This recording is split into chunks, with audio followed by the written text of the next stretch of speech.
Okay, hello. Sorry, this music's not. This music does not match the vibe. It's kind of funny though. It's kind of funny. Okay, hello. Oh, it's so late. It's so late. I know it's so late. I debated. I still don't know if I'm gonna stream this, but I debated on if I'm gonna stream tonight, and then I debated on if I'm. Oh no, the main debate was I was gonna play the game. I don't know. Hi Marius, hi Kitan, hello. Hi Hotaru. Seems I don't know how to play. I don't know how to No, I don't know how to play. I don't know if I should play. Do we know Sister from Another Mister, the game? I don't think that's what it's called. Sister Other Paranoia. Okay, let's get the sexy Argonian out of here. He's distracting me. Okay, this is also not the vibe. I don't know what song to play. Oh, this is... Oh, I need, like, chill. Okay. Chill. Okay, what is... Here. Hi, Raiden. Hello. Oh my gosh, you have so many waves. Hello. Hi. I don't know what to do.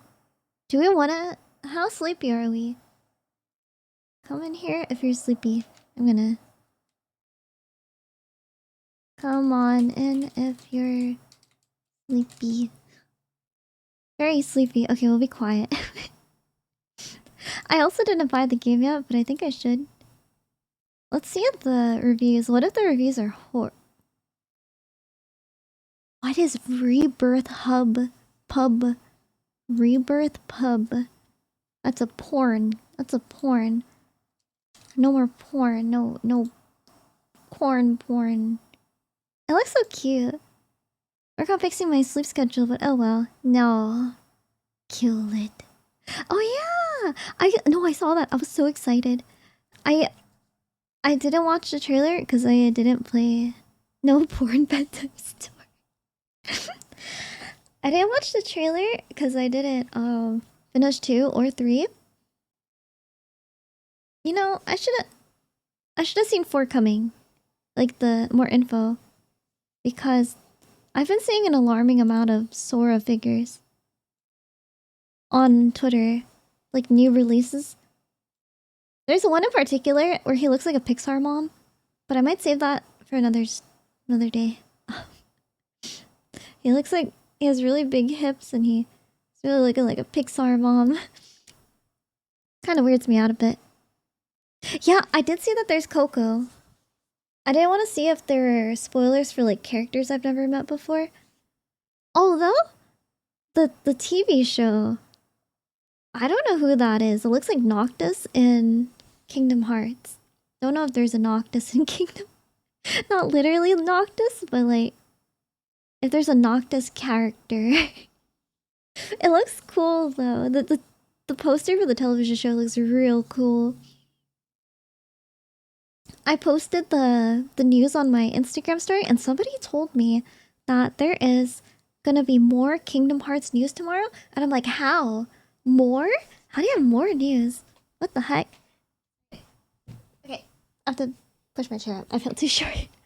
Hi, Jahi. Hello. Hello. I feel way too short.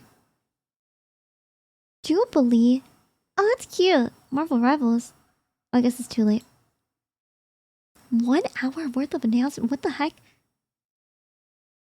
Oh my gosh. It's probably... What? That's a lot of announcements. Jeez. I don't understand. That's kind of crazy.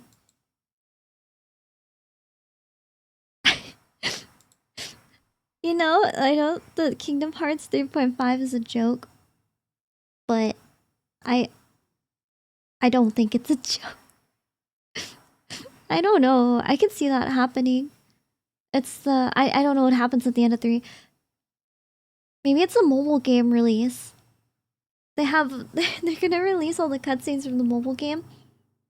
as like an add-on. Oh yeah, wait, the Fortnite collab. It's a panel. Oh, it's a panel. Oh, interesting. Is this D23? I was wondering where these announcements are happening. Sorry for the background noise. Shall we watch? Oh wait, I have to buy the game. I hope it's good. Cooking companions. Okay, this is... I don't know if this is a good one to start with, but this is my very first... visual novel. I have a feeling it's gonna be kind of like... I don't want to say it's like Saya, because I have limited knowledge of Saya, other than like... The girl's misunderstood and she's not trying to manipulate him, but like she's a little... She's like her own being, and she... Yeah. Where I feel like the sister's also like her own thing. I don't know, she's quite evil. But I don't know much about it. It just came out today. It came out like 5 hours ago, I think. Okay, I just bought it. It's way too easy to click purchase on Steam. I blinked and my body started moving on its own. And suddenly I bought something. What happened? I don't understand. I spent $8. What happened? Where am I? Help me. Help me. I don't know what happened. Okay, it should be installing. I think there's like cool music in the game, but I don't think there's voice acting. I also don't know how long this game is. Let's see. I saw it has a 91%. Everyone else is LARPing this besides me. I am not gonna LARP it. What is the thumbs down? Exhausting, masturbatory, and worst of all, boring. The one negative review. Exhausting? What do you mean exhausting? I think it's a little ridiculous. I know I'm picking out the one negative review. I think it's a little ridiculous to buy an edgy visual novel and then get exhausted by how edgy it is. It's literally like a I'm gonna kill everyone for my sister kind of visual novel. What do you mean exhausting? Like, did you not... Like, did you... What did you expect? What do you mean? It's silly. That's too silly. Okay. So yeah, there's my little rant for today. Shall we get started? Are y'all... I hope we're at least semi-interested in this. Like, at least 2% interesting in this, please. I feel bad. It's not like you're held captive here, but I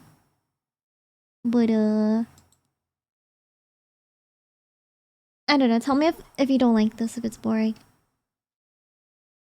Exhausting might be referring to something else there. Oh, really? What is exhausting about it? Well, it says masturbatory, but it's a thumbs down. Oh. I wish it was a thumbs up. You know, it could work either way. If it's a thumbs up review or a thumbs down, those words would work in either case. I'm finally free. No, you specifically, Morris. You're held hostage. Everybody else, though, you're. I guess you're free. I guess you're free to go. I mean, I guess. I can't stop you. This is an odd time for me to stream. Okay, yes, ma'am. Don't make me send you back to the toilets. I won't do it. But don't make me do it. Hi, Kisu. Hello. Hello. That's a cute one. That's a cute emote. Shall I turn off the light? Not the piss points, I'm sorry. Okay. Apology. Temporarily accepted, I guess. I guess. You know, I'm glad there's no voice acting. Because usually it's like Japanese only, and I feel a little weird talking over voice acting. But if it's Japanese, almost nobody here understands Japanese. So I'm not really sure if I should talk over it. Yeah, you're welcome, you're welcome. You're held hostage, but at least not hostage in the piss mines. Although nobody's mining piss right now, so the piss supplies are kind of low. I don't know. Don't make me think too hard. Okay, I'm just gonna start. I don't know how long this visual novel is. Because obviously it came out today and nobody knows. Right? Right? Safe to say nobody knows how long this visual novel is. I'm gonna set it up. I'm gonna set up the stream.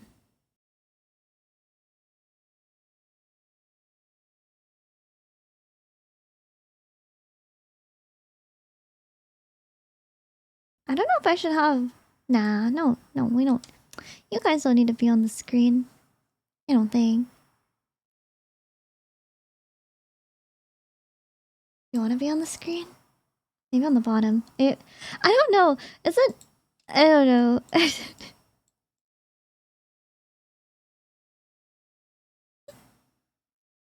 Hello. Oh no. I should adjust this when the game's on, but... Okay. Sorry. Where's the second game capture? There's game capture 1. Square-shaped games, okay. Hello, I want waffle. I do like waffles. I like waffles more than pancakes. Don't tell anybody. They'll kill me if they find that out. Yeah.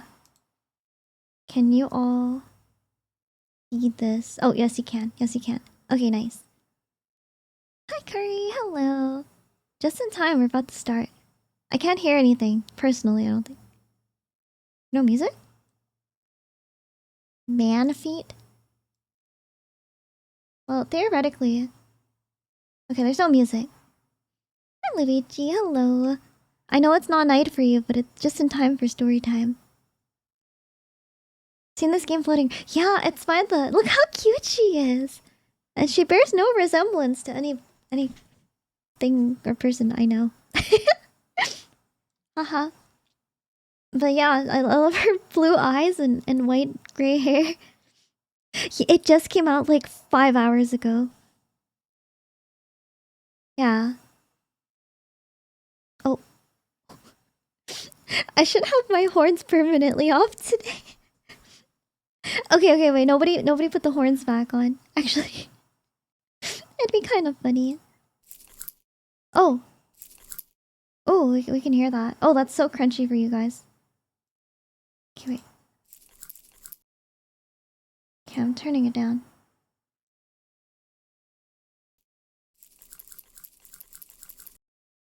How does that make you feel? Oh my gosh. Why does it not? Okay, wait, I'm just curious now. Okay. New game. Ha. I hope I don't block anything. I'm gonna make myself smaller. Oh, it's already creepy.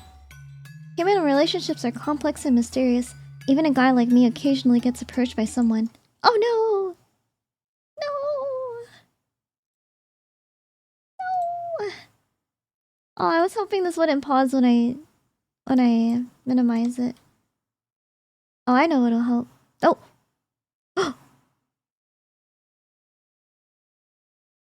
Am I her sister? Sorry, I think I'm too big. Okay, please let me know if I'm covering anything. I'm doing a sound check. Man. Okay, I'm gonna put that... Oh. Is the music sound okay? Please let me know. Like him. Oh. Even a guy like me occasionally gets approached by someone. Like him. Just some random boy from my class. But he clearly had something going on to strike up a conversation with a misfit like me, someone much lower in the social pecking order. Okay, enter? And hello, Skull. I can see right through people. It's like their emotions speak directly to me. The guy started up an ordinary conversation saying that he wanted to just be friends, that we should hang out. Submitting to social mores, only occasionally letting our true feelings slip, is what enables people to coexist in society.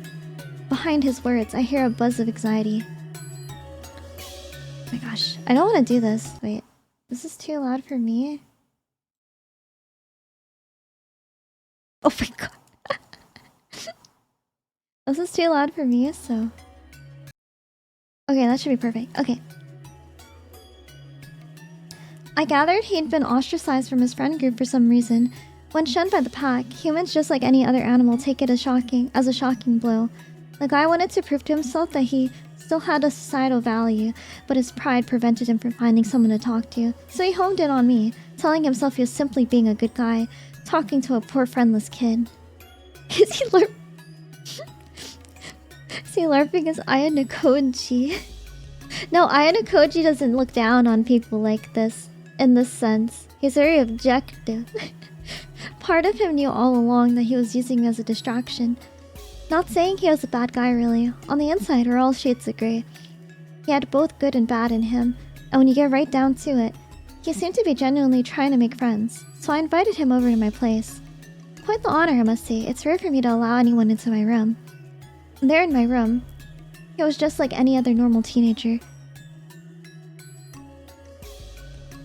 Got a bunch of weird games, huh? You're into reading and stuff? Not really my thing. Who do you think's the hottest girl in the group? We built trust through meaningless conversation, shallow interaction by shallow interaction. He dispelled his anxiety, used me to try to reclaim his self-worth. So far, so good. Sorry, Luigi, I'm undoing your points. I have a younger sister, Sahana. She's a gifted child, and being my sister, she's important to me. Like me, she has social anxiety. She dislikes people. She couldn't cope with elementary school, so she stopped going. Uh-oh, she's stupid. I'm not surprised. She was too smart for anyways. Oh, she's smart like me. Uh-huh. Hello. So Sahana came into my room. Though she was startled to see my visitor, she put on a brave face for my sake and made an effort to join in the conversation. She looks punchable.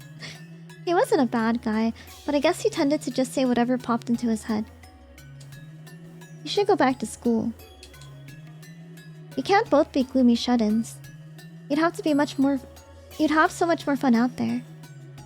Aw.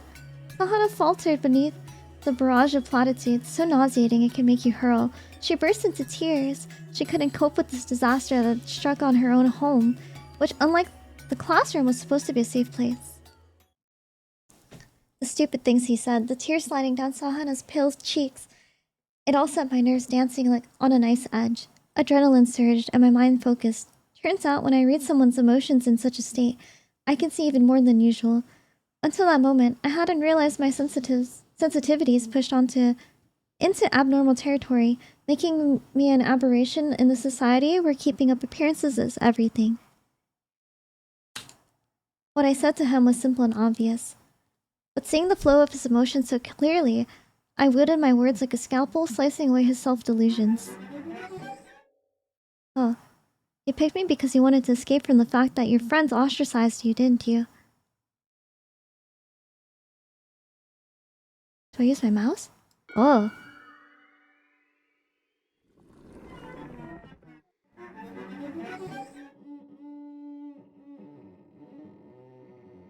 Oh, I pick? Oh, I guess I don't know what a visual novel is. I thought... Wait, can I do something really quick? Or... Yeah, wait, let me do something really quick.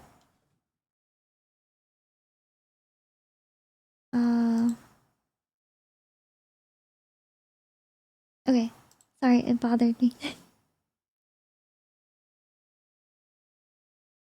Okay, sorry. I know my fat head is blocking this, I'm sorry. Thought you'd schemed your way into this inner circle, found some scraps to claim, but then it all fell apart. And now you're screwed, huh? You struggle to hide the fact that all you want is to be popular. I'm happy you're being... This one that my head's covering says, you act tough and fake that smile, but you have no confidence in your own abilities or appearance. I bet your inferiority complex is what caused your friends to ditch you. Okay, how mean do we want to be? The persona rectangles. On a scale of 1 to wooey, how mean are we? Oh, wait. On a scale of wooey to 10, how mean do we want to be? I want to be mean. Yeah, he made our sister cry. Hi, kitty. Hello. Oh, I have to say all of it? Oh, I wanted to pick the meanest one. 1 to wooey? No, it's wooey to 10. His eyes rolled back into his skull. Oh, well, I tried to form a reply. It came out in a canine growl. Meanwhile, in contrast to the harsh sounds, he trembled like a scared puppy. His face flushed crimson with rage, and overcome by emotion with no release, he slapped at his thighs. What? I don't know. His maelstrom of emotion spilling out in pain groans. Why is he slapping his thighs? I guess that's just what happens when the softest parts of a person's mind are sliced open. You're a sneaky, disgusting piece of shit. Then he jumped out my bedroom window. Did he kill himself? Or he just leave? Oh! There was a dull, wet thud that I wish Sahana didn't have to hear. He didn't die, but they expect he'll never fully heal from the injuries. What? The school decided that we must have been horsing around. He got carried away and he fell out of the window. It never occurred to them that I could have talked him into it. I'd always been a loner, so when my class shunned me after, nothing really changed. Life is suffering anyway. Sahana simply wrapped her arms around my head and stroked my hair. It's okay, you're okay, Nichan. I can make people kill themselves if I want. I can commit murder without suspicion. At some point, I stopped leaving my room, choosing to stay shut away with Sahana instead. Time flowed on, leaving us behind.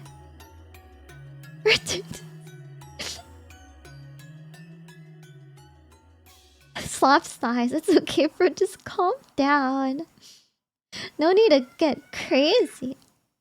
Sorry if you hear. Oh.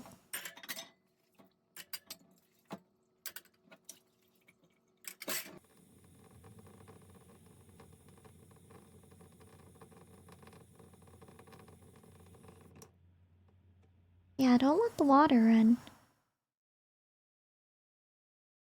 Oh no, am I gonna kill myself? Oh no, okay, we're good. We're good. We're good. What is that? A pen? A knife? Oh!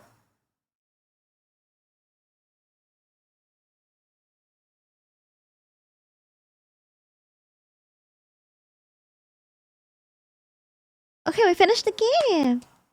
Oh no. I am a sick man. What do I think I am? I don't know how to say his name.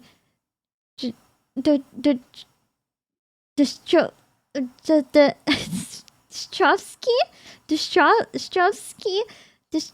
Besides, everyone's sick in this day and age. They're all slaves to social media likes, penning their misuse in the giant underground of the internet. How's it so far? Oh, we didn't get too far into it, but it's interesting. We just found out we can make people kill themselves. Not that the real world is any better. I detest both the online and the off. I hate it, I hate it, I hate it, I hate it. Okay, wait, I can do it. Oh no! I wanted to read it all! No! It's mentally draining to be so negative all the time. Time to think about something a little more constructive. Shall I put on a little background music? Music can influence your mood, you know. I do have a sophisticated side as well. A cultured appreciation of the arts. Ah, yes. I have the best taste in music. By the way, do you know what a I do not know what a panopticon is. It comes to the Greek word panoptes, which means all-seeing. That probably doesn't help much, huh? Imagine you're building a facility for segregating prisoners from society. You stick the warden's watchtower right in the middle, then arrange the cells around in a circle. Then ensure the prisoners can't see into the tower. This makes them paranoid that they're being watched 24/7. Now, because the cells are arranged in a circle, the prisoners can all watch each other, you see? Thus, they'll all monitor each other, ensuring no one is receiving special treatment or finding some way to get ahead. It's quite the devilish invention. Social media has been called a modern-day panopticon? Is it really? Panopticon? He's an incel. He is very much an incel. Everyone's watching to make sure the people aren't getting too full of themselves, and the moment anyone makes a misstep, they're roasted to hell and back. When any nail dares to stick out, the whole world descends to hammer them down. Well, to an extent. Cancel culture. I do think some people get a little too mean for the littlest things sometimes. We're in a prison, see? It's grotesque. Both the real world and the online are prisons built from human relationships. Con? Panopticon. That's like a transformer. I'm Panopticon. Oh, that's like a Decepticon. That's the name of a Decepticon, huh? I'm sensitive to people's emotions. I don't know why, but I can practically read minds.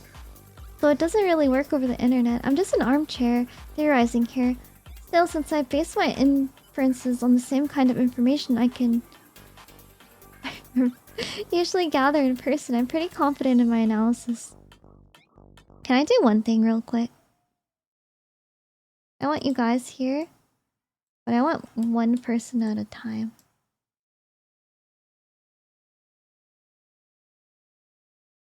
Okay, please let me know if this covers too much.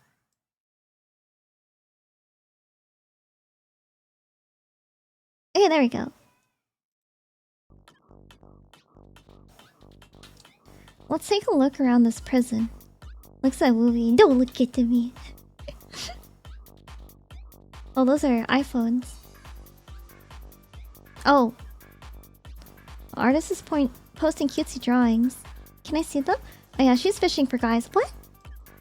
Like, it could be any more obvious. This cute shit and all the it's all a facade with nothing substantial behind it. You can tell by how shallow her sense of self is. Wait, I thought she's posting drawings. When you get down to the details, reading minds is pretty unimpressive. It's similar to a social mechanism. Okay, so I had a theory that he's... In the synopsis of the game, it says he can read minds. And I'm like, what if he's not reading minds? He's just kind of schizo. And I think that theory might be more substantial. You'll see if you look for her private or sub accounts, most of her followers are men. She tries to act as if it's a 50-50 split, but you'll see that her male follower rate is strangely high, especially given how she presents her main account. Her need to present a superficial sheen of cuteness is a result of the pressure of the panopticon. It's like the final compromise reached to prevent anyone from getting ahead. If people got wind of her thirst for male attention, the haters would come down on her like a pack of wolves. I'm gonna be honest, sir.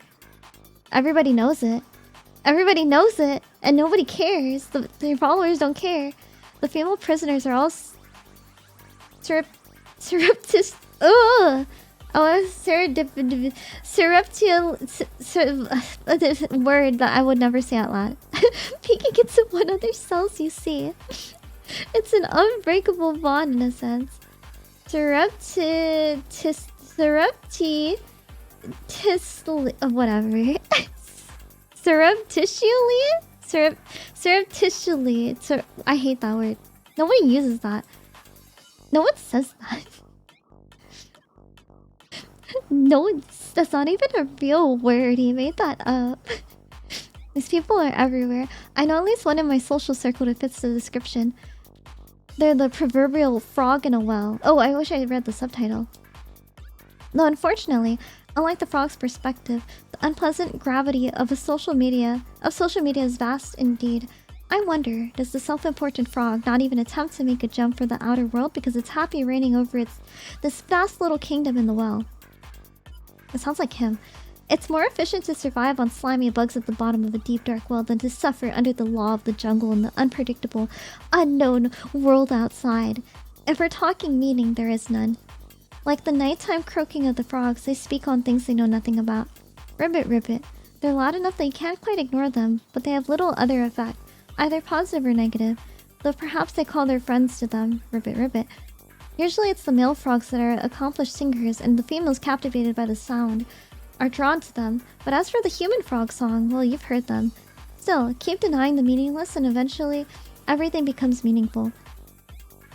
I mean, even the frog in the wall can provide some kind of distraction. It's not for me, but I guess some people live like that. This guy's so... Guy posting selfie who thinks he's got Riz. Wow, look at all the likes he got for photos of himself. If he doesn't mention that all his followers are female, I'm gonna be upset. I'm gonna be upset. Where is the equality? His hair's dyed a crazy color. You'd think he's trying to draw attention with it, right? Wrong. It's a warning color. Oh my god, it's to scare people off. Oh my god. I can forgive you for thinking he has the opposite intention. I mean, look at the numbers he's getting. You might consider him an attention seeker, and that's part of it. But it's really about selection. It's about sending a message. Hey, I'm someone to keep your distance from. I only want to associate with people who really get me. I don't think so. Someone with more confidence who's comfortable in any company wouldn't go out of their way to look so garish. I thought there's two R's. Is it garish? Garish is two R's. Garish? He's just repainting his head in the color of the moment. Look, the poems he posts with his pics are so cringe. There's no art in his lifestyle. He's just desperate to convert his youth into money and cash it before it runs out. Cash it? Holy He's smarter than me. What is my name? I guess this isn't me, right? I'm not playing him. He's talking to me. That's why he only seeks out similar-minded men who live in the moment. And vapid women who flock to his fleeting star. He offers up this period of life where one's youth alone confers value to the devil of lookism. And how will he get out of that? Faustian bargain. Oh my gosh. Every day is riddled with anxiety and the fear of aging, but it's not like he can do anything about it, so he shoves it deep down and carries on. His contemporary popularity is his escapism, which makes it all the harder to break free from. Has this man ever had a friend? The corporate drone posting his minor daily grievances. This one's lost the will to even attempt to cry for help. No one's life is dominated by such bland, inoffensive content. If he was truly fulfilled, he wouldn't feel the need to look online, or he'd post more openly about his accomplishments and relationships. Well, I mean, don't people make that argument that if you're truly happy, you wouldn't post your accomplishments because you don't need to brag to anybody? But he doesn't even have it in him to reveal the depressing realities of his life. I mean, it's pretty pathetic to see a grown adult constantly complaining, and what's the point in sending out a distress signal when it'll only make people dislike you? Anodyne tweets are his only resistance against this modern condition of slow domestication and the march towards death. The few responses from old online acquaintances are his lifeline. I suppose that in a sense he's making the most of what social media has to offer. He just has friends, dude. Yeah, maybe you just want to share some stuff. Sometimes I want to brag. Such connections are gossamer thin. Faint as spider silk, yet the tangible truth of connecting with someone out there in the wide world, for better or for worse, can't all be bad. Okay, I'm not feeling this, but I get what the comment means by exhausting. What he's supposed to be. I'm glad! That was such a good gym day. Today was alright. You think I'm no different constantly complaining? Fine by me. It's an author's job to rant and rave at the world. I'm laboring in the stinking, rotten, ugly world. I'm actually doing a kindness by critiquing the drivel these people spew. Yeah, are we friends? Am I the anime PFP who butts into relationship issues? They don't give a shit about the actual problem. All these people really want to do is either trauma dump or self-abandon, or both at once. They blame the opposite sex, or sometimes supposedly weaker members of the own sex, for their past trauma and their warped sense of self that comes from feeling ignored. Everyone's too afraid to address their own sins. And even if they wanted to, it's already too late. They try to avoid taking responsibility for their own lives. Wow, you've got a tough road to hoe. Imagine if someone ever told them that that's life, full stop, they'd be fucked. Oh my gosh. This dude needs to look in a mirror. You need to give him... He deserves a swirly. If he can kiss your sister in this game... I'm gonna be honest, I don't know if this guy is capable of even doing that. I don't know how he feels about his sister. Like, he really likes her, but he's... Oh, maybe. They spend their whole lives looking around the prison, taking joy in other people's failures, swooping in to take the head off anyone who lets their guard down their guard, then displaying it among the rest of their trophies. Bunch of revolution addicts. Nothing satiates the masses like the moment the guillotine comes down on the neck of some important asshole. Self-important. What's better than being happy? Seeing someone you hate being miserable. He's the anime PFP. We are reading his manifesto. They call it I'm sorry. I know what it means. I'm not gonna say it. There's German. You're German here. And it's sweet as honey to this type. But living on honey alone may be its own kind of suffering. Discard the contempt of impropriety. And you too can forge a route to your own happiness. These people are marathon runners. I'm not gonna say it. No triathletes who have set out sprinting across the vast ocean of the internet towards an instinctual source of pleasure. I don't know what you're talking about. And between their gasps for air, sometimes the truth will slip out. A quiet plea, save me. Are you even talking about the anime PFP anymore? This is how I live, spouting these prejudices, cursing the world alone, day after day. Does he know he's pathetic?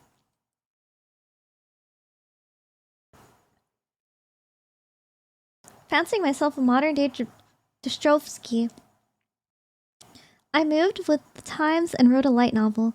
Oh, can't be good. I did work hard on it to tell a meaningful existentialist story through the heroine's character arcs. Oh my god, is it based on his sister? Do you know what existentialism is? It's a major theme in Russian literature. Here's my own personal interpretation of it. God is the supreme being we should all believe in, but I'm a human being. I too have an ego. I think that's basically what Dostoevsky is saying. Are you gonna keep saying that? His writing's probably garbage, but he thinks he's so sophisticated. I'm a literature major, after all. Not that I go to class anymore, oh my god. I mean, I can't. I became a commercial light novel author, earning my living from writing at the tender age of 19. Impressive, no? Though I've only published one book so far. My book is called The Emotional Panopticon, which I think is a pretty slick title. Go ahead and pick it up if you come across it in the bookstore. It won a prize and everything, but they didn't print many first editions, so physical copies are rare find. Oh my god. The other members of my literature club acted as though a hero had emerged from our ranks. The reality is that my book was shoved on a shelf to hype it up, but sales are non-existent. Oh. It's all about what I do next. Still, I claimed my seat at the table, and that's gotta make those still standing green with envy. There are even a few dickheads in the club who talk shit about me. Not that I care. The online reaction has been polarized. It's either self-appointed critics who get off on trashing the newcomers, or pretentious show-offs who heap praise on any work that shows the slightest ambition. What? So you hate the people that trash you? And then you hate the people that praise you. What is this dude's problem? Oh my god. Neither can be trusted. A few readers, though, went so far as to write the editor with their thoughts. To tell the truth, these are the people for whom I feel the need to write the sequel. Light novels live and die on the series' potential, and you're basically shit out of luck without an anime adaptation. He's so mid-Hera. You're the nerd and you shove him in the locker. But the thing is, I've developed writer's block. The envy on my fellow literature club members is too much. It's made me disgusted with people. And since I'm officially an author now, I've got all kinds of people kissing my ass online. I thought you said you made no sales. I don't think people care. People care way too much about status, while faith in the literary gods wear thin. Oh, Jesus. Which brings me to existentialism. As much as I want to make my offering to the gods of the arts, I'm only human. And sometimes humans just aren't feeling it. He really likes... Okay, wait. I'm just gonna look up his name. He says it so much, I have to...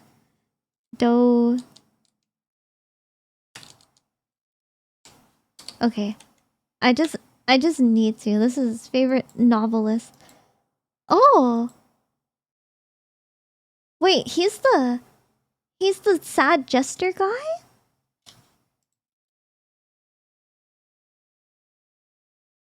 Ostrovsky? Dostoevsky. Okay. I need like the American.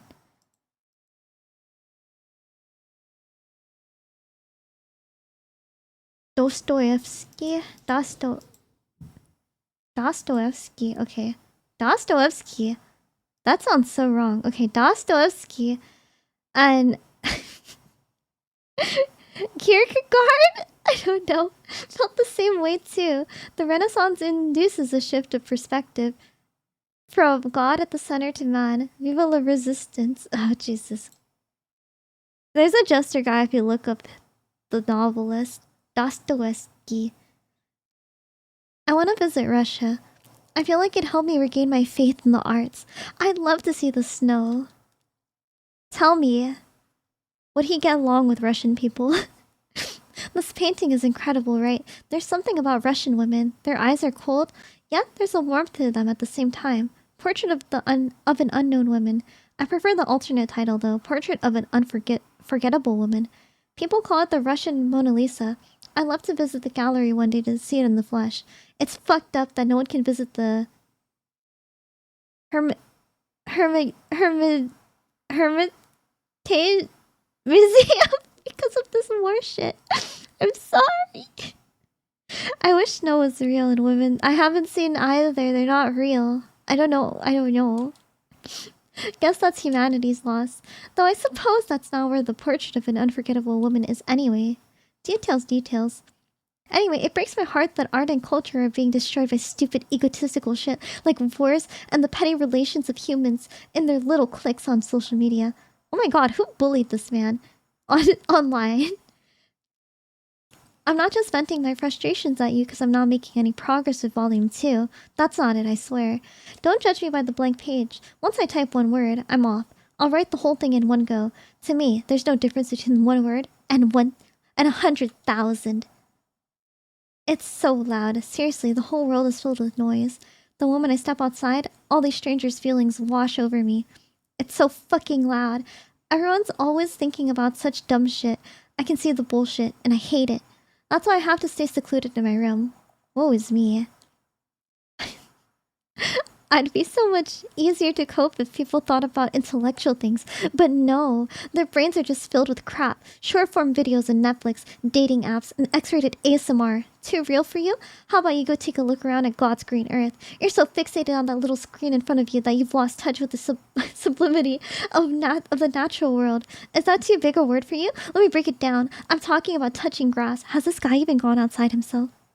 He seems neurotic. He does. This is just the author themselves. Yeah, this wet behind the ears light novel author is telling you that your life is devoid of poetic beauty and natural vistas. Ironic, huh? Oni-chan. Oh, my sister's here. You're lonely deep down, aren't you? You think less of me for it? No way. I love you. Thanks. But I don't like to see you miserable. That's just how it is for authors. No creativity without pain. No, that's not the reason. You're intoxicated by your own noble suffering. You've made misery your identity, to the point that you're lost without it. You know that life is hard, so you intentionally make it harder for yourself because you think that'll let you run away from the other, bigger problems. You're hardly one to talk when you refuse to go to school. Not that I'm running away from school. I want to be with you, Oni-chan. Oh, is it forever? Really? She's right. I'm running from something. But aren't we all? People can't deal with reality 24/7. By that virtue, I became a warrior the moment I submitted my light novel. I'm not hiding in the literature club room, joining a wound-licking circle jerk. I'm on the battlefield, armed and ready, preparing for my next skirmish. You're coming up with excuses in your head again, aren't you? Can my sister read minds too? You blame yourself and blame other people, and then your mind goes off chasing excuses. But truly weak people don't even look for excuses. Somewhere deep down, you're trying your best to have compassion for yourself and other people. That's what gets you stuck thinking in circles and brings you down. It do wonders for that depressed self-consciousness of yours if you just let it all go. That's why I'm here for you. Oh, she's so cute. I want to be here. I want to be right here. Thanks, but I'm afraid you'll have to step out every once in a while so I can crack open a porn site. What the heck? I'll be right here. Are you gonna watch? Okay. Are you listening to me? The only way to escape this mutual mass surveillance is through embracing tribalism. I'm talking about primitive relations like blood ties. Being siblings isn't the only form of human connection. There are all kinds of ways to connect with people like friendships and romance and stuff.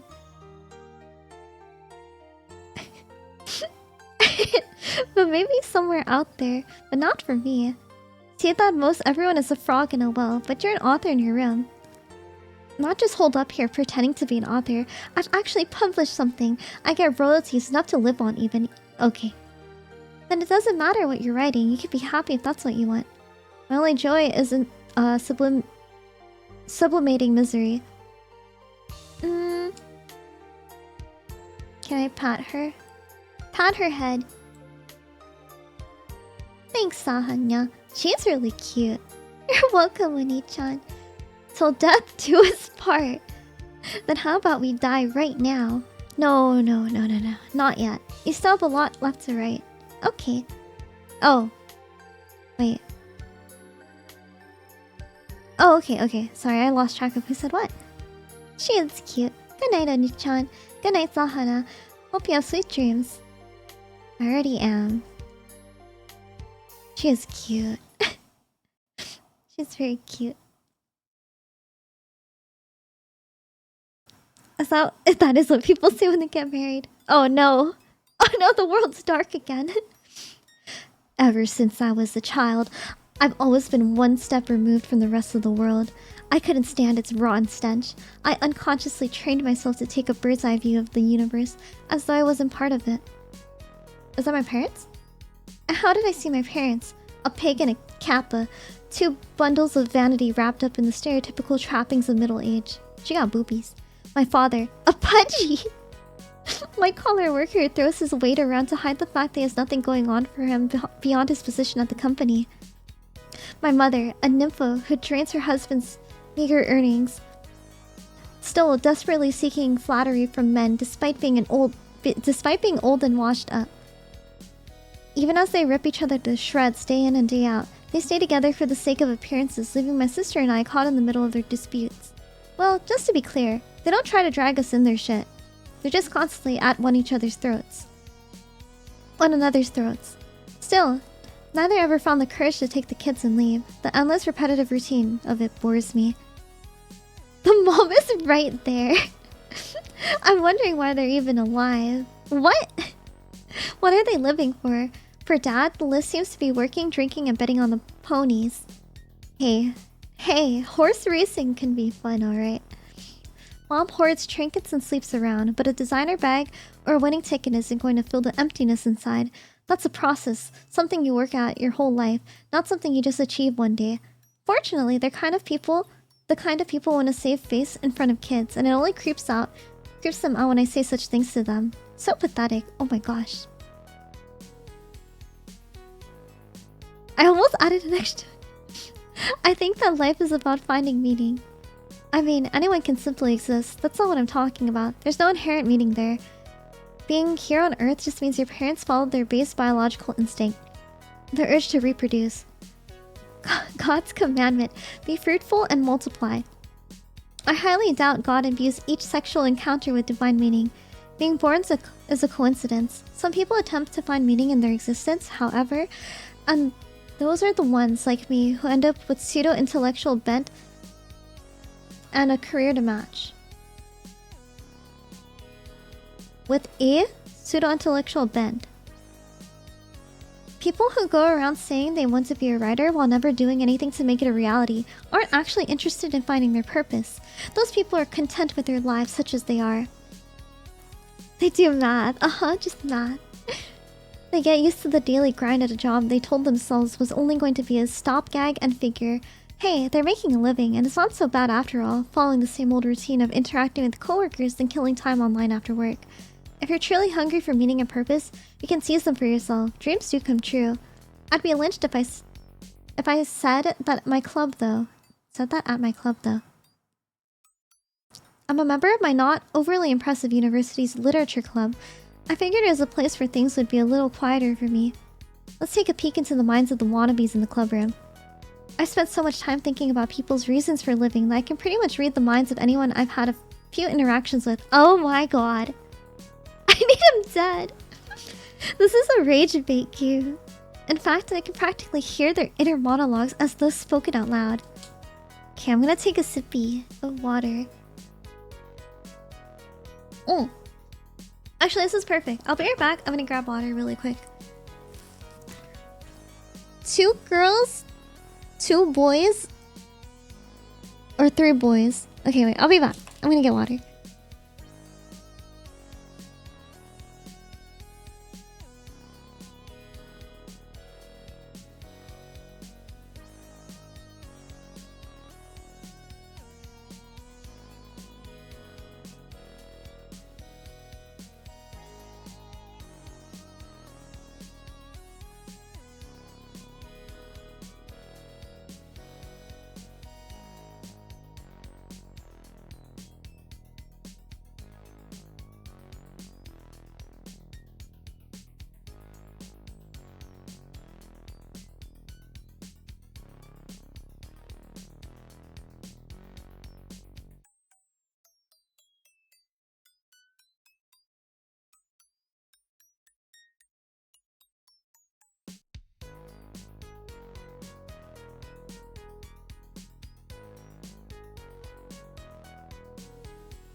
Okay, I'm back.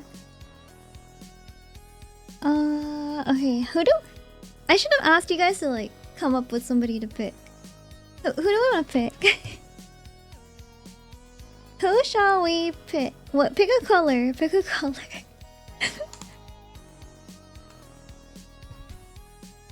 I'm picking. Oh, they're by letter. Okay, well, let's just go in order. I know my alphabets. A girl who loves literature, but loves being a literature girly even more. Oh my god. I can tell. White hair and blue eyes. This one's me. In high school, she was one of those unforgettable girls with few prospects. But on entering... Oh, forgettable! That's me. But on entering college, she found her niche as a reader and suddenly shot up in popularity. If you can really get into it with her over whatever the club is reading this week, you'll be seen as the popular guy. So the guys spend their dull days trying to impress her, with more than a few falling for her along the way. Do they not read the same things? Is that not what a book club is? Oh, I guess it's literature club, not book club. But she's a little anxious. She knows that her value is extremely localized. She's got to seize up the next opportunity as soon as it presents itself. And she's here with the aim of using her current popularity as a springboard to find a man and lock down her life. Still, she's not a bad person. Oh, okay. Bye-bye. Bye-bye, Lucci. This is just what people do.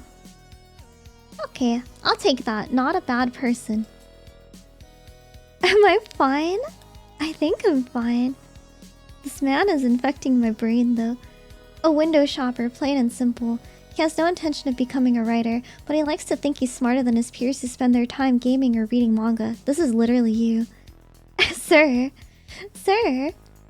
He's got to maintain that self-image, so he shows up at the club room very occasionally. He writes some sort of critique to stroke his own ego. It's not even at the level of a high school book report. And even so, he mostly just copies it from essays he finds online. He hasn't been reading as much recently, instead spending more time on mobile gaming and webcomics. He kind of wants to become one of those insufferable film guys, but his problem is that he immediately gets distracted by his phone whenever he starts watching a movie at home, so he doesn't really absorb the content. His type is pretty good at navigating life, and he might even land a job at a small publisher before graduating. There, he'll tell the young authors he's run into, I just couldn't hack it as a writer. Like he's passing on his dreams to the next generation, when in reality he's just passing the buck. Oh, is this me? That one might be me. She has an aversion to men, like a germaphobe germs. Could have just said a germaphobe. Thus, she likes to read and have gender as a critical theme. She takes pleasure in the consistency and routine of the club meetings, sharing her insights into these works as well as her own thoughts on her pet theme. Her identity now revolves around delivering her insights on how a work depicts women, whether they want to hear it or not. She loathes toxic masculinity and is highly critical of any perceived vulgar talk from the club members or people online. People neither respect nor fear her, though. They've simply started avoiding her because she's a pain in the ass. Once someone responded that gender wasn't the only theme of a particular work, she angrily shot back that they clearly hadn't understood the author's intent. Being overly conscious of the differences between men and women only narrows one's worldview. Follower count is just a number, but she feels beholden to the people whose attention she has garnered with her provocative rhetoric. Her success is modest, but it is success nonetheless. At the root of it all is a lack of self-esteem as a woman who doesn't get much attention from the opposite sex, and she's terrified that people will see through that truth. The men and women in this club exist far more harmoniously than she'd have you believe. In her shouted rants about liberation and independence, she reveals a heart bound by invisible chains. Jeez, he thinks he knows like everything. Oh my gosh.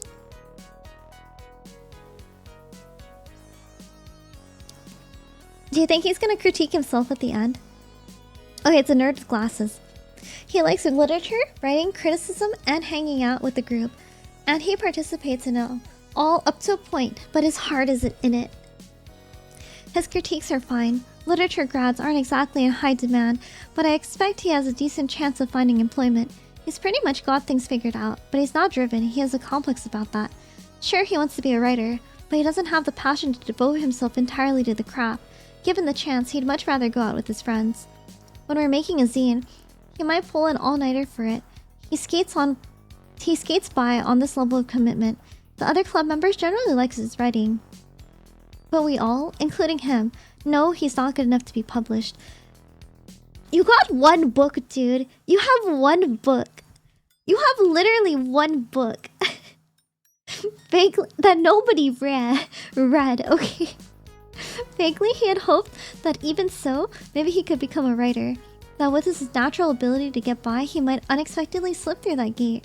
But little by little, precisely because he's perceptive, he realizes that the drive possessed by the real ones is nothing like this.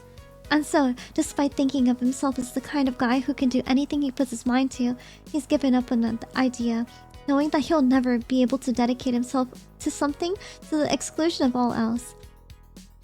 He'll graduate with a mixed bag of happiness and unhappiness, topped with a heaping helping of existential dread about a life filled with the mediocre accomplishments and a rare fluke of a solid showing, yet with no clear game plan.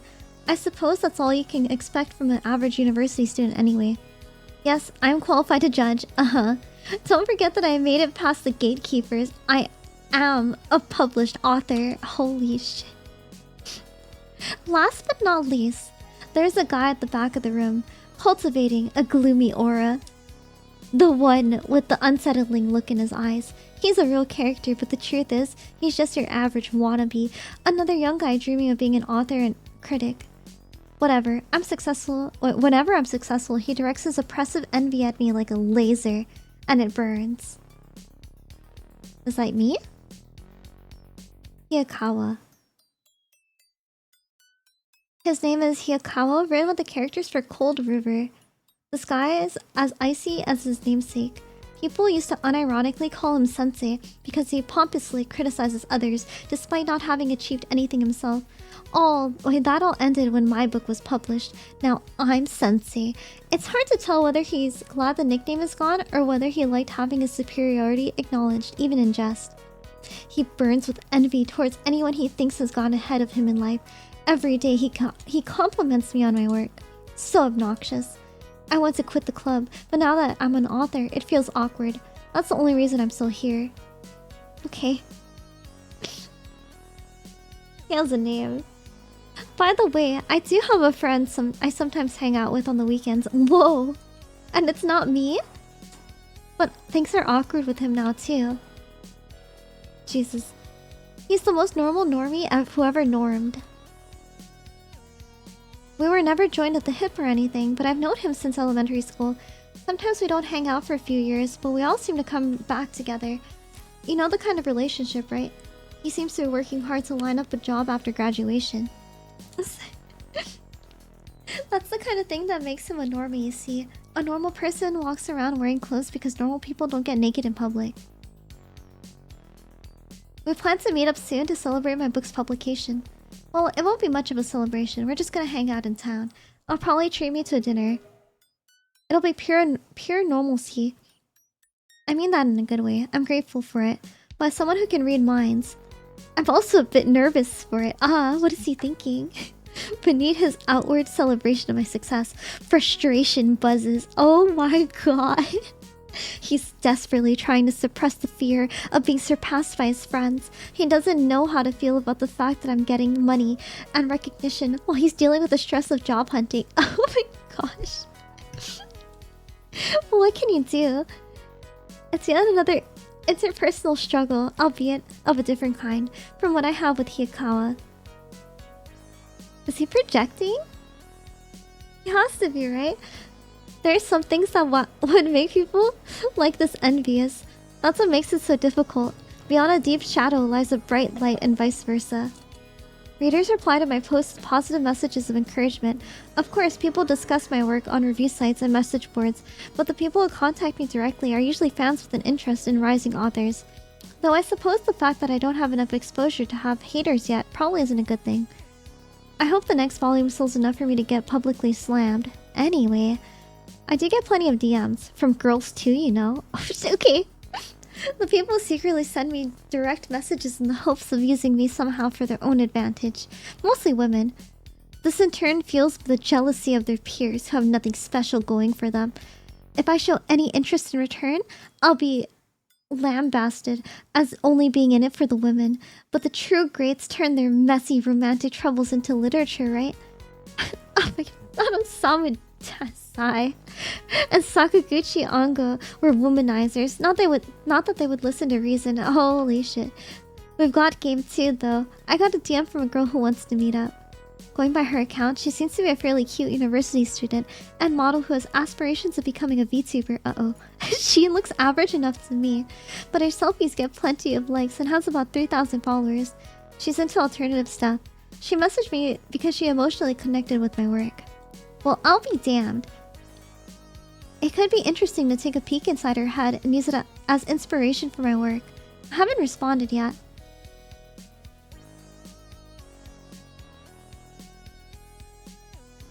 Finally, to play the part of the broke student, I have a part-time job working the night shift at a convenience store. That's all I felt up to. The store is surprisingly quiet at night, though it's a comparatively good time of day. VTuber, interesting. The work itself is strenuous. Every day I find myself wanting to punch the manager in the face. The only reason convenience store managers across the nation are still alive is because night shift pay is slightly higher. That's why I haven't killed him. Let's take a peek inside the customers, shall we? I like observing them from behind the register. That's where you're supposed to be. There can be something almost childishly innocent about... There can be something almost childishly innocent about the patrons who come here at night. Oh, like I mentioned before, my ability isn't something so convenient as telepathy. Aha! You don't say. It's more like a form of synthesia. Synthesia? And I do need a certain amount of information for it to work. Ah, you mean inferring? While I can hazard a decent guess from observing their actions and body language, it's only after a few conversations that I start to see deeper. That's why I don't like to get close to people. I can't help it though. I'm already in their minds. Okay. Okay. Yeah, sure, dude. Oh, I can look into them.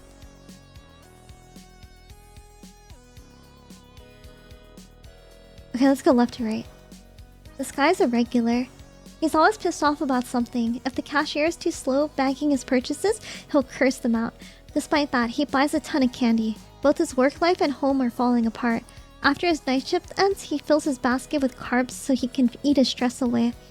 His body is expanded with his sedentary lifestyle, and he's transforming into a lump of flesh that disgusts his coworkers and family. Yeah, he's such a good mind reader. My dad's the same. Gluttony is the most convenient sin. Even a complete idiot can stuff themselves. And that's what idiots do. It's a lack of self-control. To be human is to restrain one's desires. That's rationality. We aren't beasts to be controlled by our instincts. She's clearly a hostess. I mean, you can tell from how she's dressed. Maybe she doesn't work at a hostess bar specifically, but she definitely works at the red light district. There's a delicate soul wrapped in those flashy clothes. I guess she's here for condoms or cigarettes. She flits on her break, then disappears again into the neon world. There you go. She's picked up a pack of condoms. Well, at least she's not one of those chicks who's obsessed with hosts. How do I know that? Hosts always have condoms on them. They look out for number one. This is all just speculation, of course. A man has to entertain himself when he works the night shift. High schooler. I bet he's a runaway. Curfew ends at 4 AM, so until then he evades the eyes of the law by drifting around the stores that are open into the early hours. He could pass for 18, but it's always better to err on the side of caution. Not that I have any intention of turning him in. I bear him no ill will. It's not like he's shoplifting or anything. There's a dumbass dropout who often works the same shift as me, and I don't want this kid to head towards the same future. I'm happy to let him browse for a while. I'll liven things up for a bit. Oh, it'll liven things up for a bit? Oh, yeah. The streets are so deserted this late at night that I feel a certain closeness with the strangers glimpsed from the corner of my eye. You know how it is. But even as I hold myself apart, I am like these people. Like that dropout coworker I mentioned before. One's surroundings reflect one's own nature. I too am a character in the setting. I'll be making my exit shortly though, now that I have my prize money and royalties.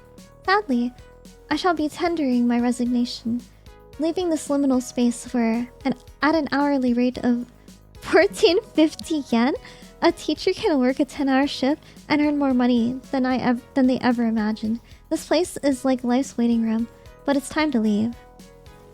I'm determined to move forward to my future. Serves you all right.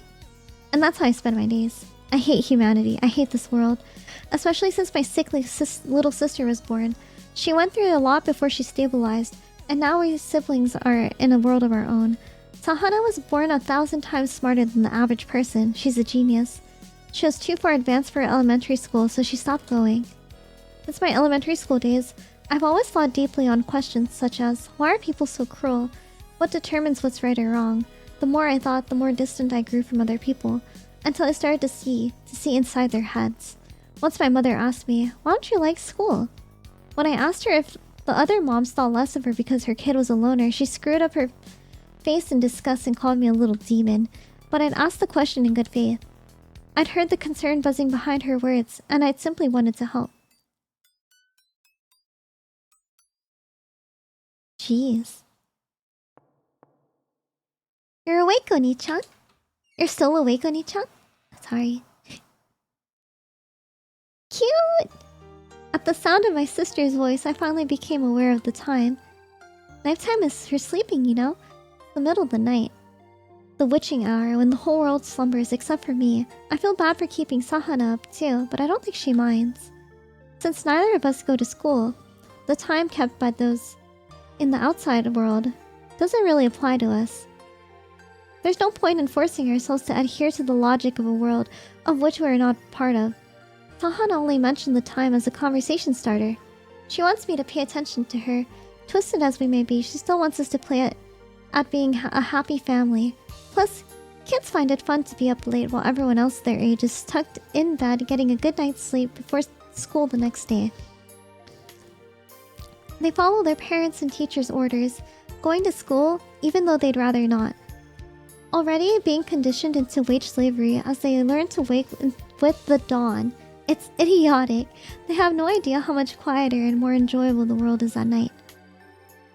I'm so proud of my sister when I compare her to those drones. She'll happily point out her brother's unhealthy habits while having no intention of going to school herself. Oni-chan, you're mocking people in your head again, aren't you? No, I'm not. Actually, I was thinking of how proud I am of you. It's okay, you justify yourself by looking down on people who have normal lives. No, I don't. And even if I do think along those lines, I'm not looking down on people, I'm just stating facts. You'd be lost without me. Well, that goes both ways. We're two shut-ins together. If one of us left, that's the whole world gone. You can't really say you're living if there's no one else around. But we can say we're alive in a world with only each other? I don't know. But we're living more than we would if we were completely alone, I think. Though only barely. But I'm okay with that. I'm fine with that too. Oh. I'll always be here. My sister is always cynical, yet always so earnest. She's such a weird girl, but that's fine. If she were normal, she'd probably hate her older brother. Plus, she'd be up in the daytime and going to school. She'd set some awful alarm. It'd wake me up too. Because she'd be the good girl doing what she was supposed to, my complaints would be irrelevant. That's how neurotypicals exclude people like us before they notice us. Those cruel, cruel people. I don't know if this is an autism thing, I'm gonna be honest.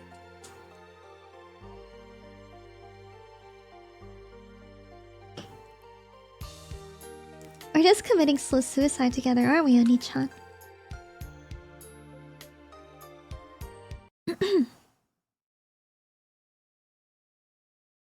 I can't read Japanese. Dukkha. The truth at the foundation of the Buddha's teachings. Just to see things up?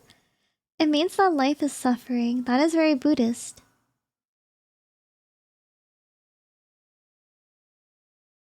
Didn't even try. My bad. He thinks he can read minds. But what's really happening is that he thinks he's just so smart and intuitive that he can figure out an entire person after he's talked to them for like 2 seconds. I'm a fan of Buddhism. I see it as a religion of resignation. It's like, this is the way the world is, get used to it. Things are never going to go how you want them to. Suffering is the core of life. Any moment without pain is a bonus. You live with the assumption that nothing will go as planned, finding happiness in the rare occasions when it does. But I hate the kind of people who spout nonsense about living without expecting anything from other people. They're liars. Can see it in the color of their emotions. They just want to show off, acting like they know all about suffering and truth, but deep in their eyes you can see it. They still believe in other people.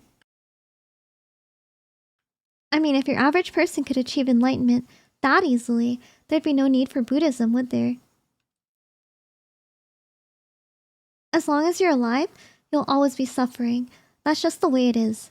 I read a book by a famous psychiatrist. After delving into many minds, this doctor apparently concluded that moments of peace or joy were rare and fleeting among the harsh realities of life. Really gives you hope, right? Everyone is suffering. Now, I'd really rather not, but it's time I made some human connections in this shitty world. Living is inextricably tied to relationships, so I'm going to power forward while I have even a little motivation. As much as it pains me, experience is necessary sustenance for creative work. To live is to suffer. Dude, you've been talking about suffering and how suffering will help your writing, but you haven't written a single thing yet. You haven't written anything. You haven't written yet. Now where shall we go? Right! You're pissing me off, dude.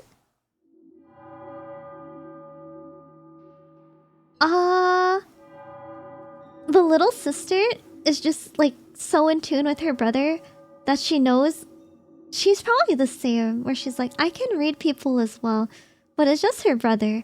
Like, she knows her brother so well, she knows what he's thinking.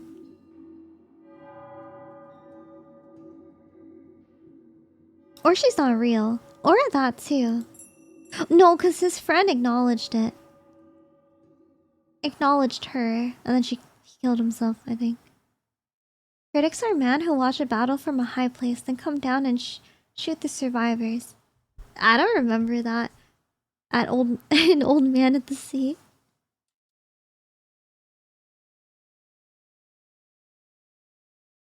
Sounds convenient. He could have killed him.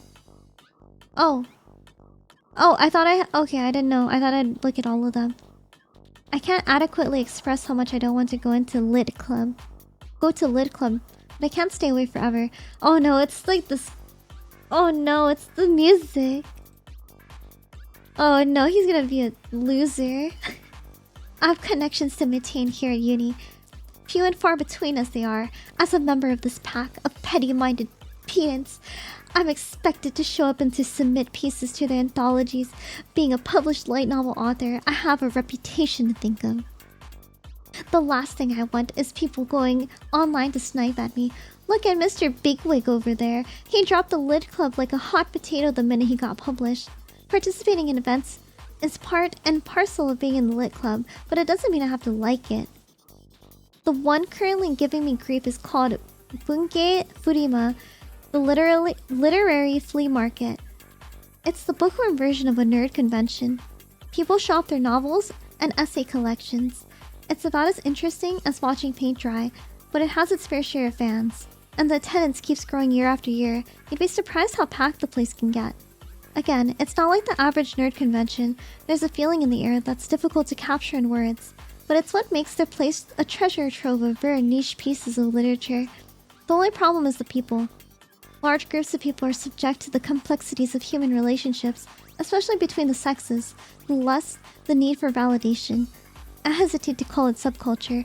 A literature nerd lacks the straightforward simplicity of his anime counterpart, so a gathering of them becomes a royal of turbulent emotions.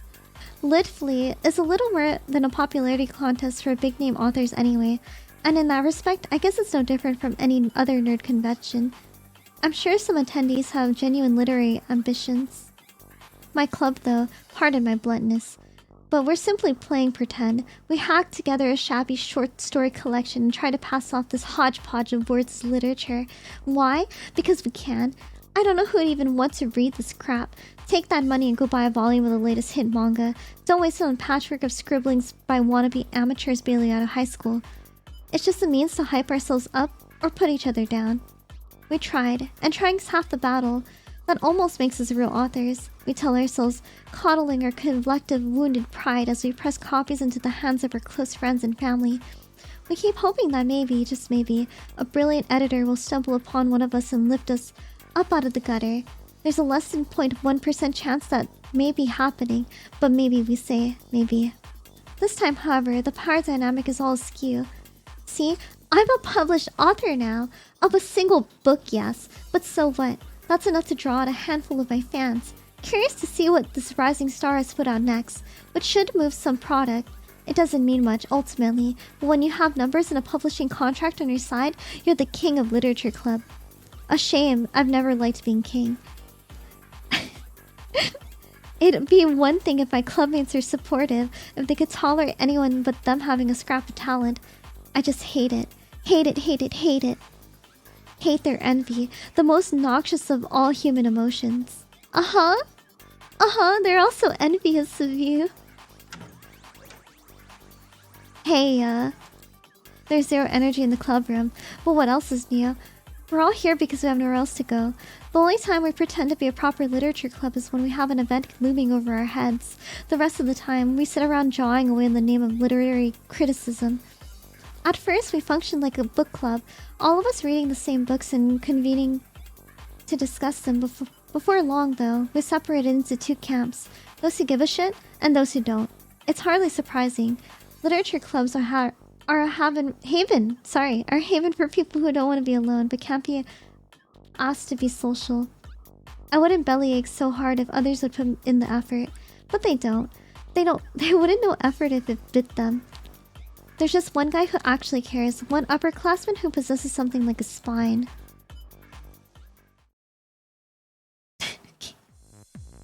Well, look who the cat dragged in. Hasuya-kun. Hello, Hiyakawa-senpai. How's the new light novel going? It's going. That's Hiyakawa-san.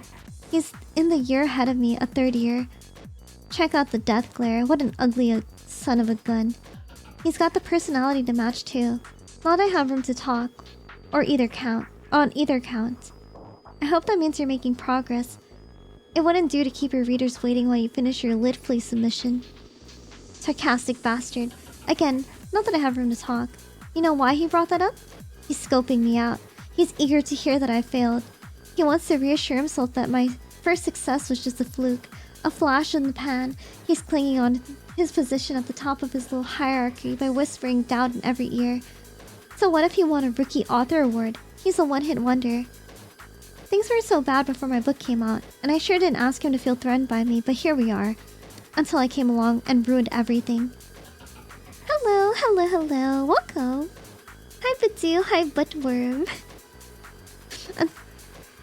Until I came along and ruined everything, our club was all people who stood on a snowball's chance in hell of getting published. Once he could base his ego on the supposition that he understood literature better than the rest. Now, there's me hanging around, my mere existence, thumping its nose at him and asking, "Where's your Rookie Author Award?" Okay. You'd never hear me actually say that, of course. That'd be a next level pathetic. Publishing a single book is small potatoes anyways. But to the average enterprising 20-something wannabe, the distinction between being published and unpublished is night and day. Senpai tries to hide how much it bothers him, but he feels it in his bones. He's a failure. Badoo. Oh, hello. Badoo. Badoo. Okay. Badoo. I'll remember that. Letter B and then do. Thank you. I'd feel bad for him, but I'm not some bleeding heart. Oh, really? What do you think of it so far? I don't know how far you've watched it, but he's got the Persona 3 MC haircut. I don't know 3. I think I've only seen some of 2, as in the cover. He's obnoxious, plain and simple. It'd be one thing if he could write worth a damn, but all he does is sulk around in the club room and internet message boards playing pundit. He latches onto whatever is in the limelight and nitpicks at it. Good critique is easy to spot. If it engages with the text, it's good critique. Water.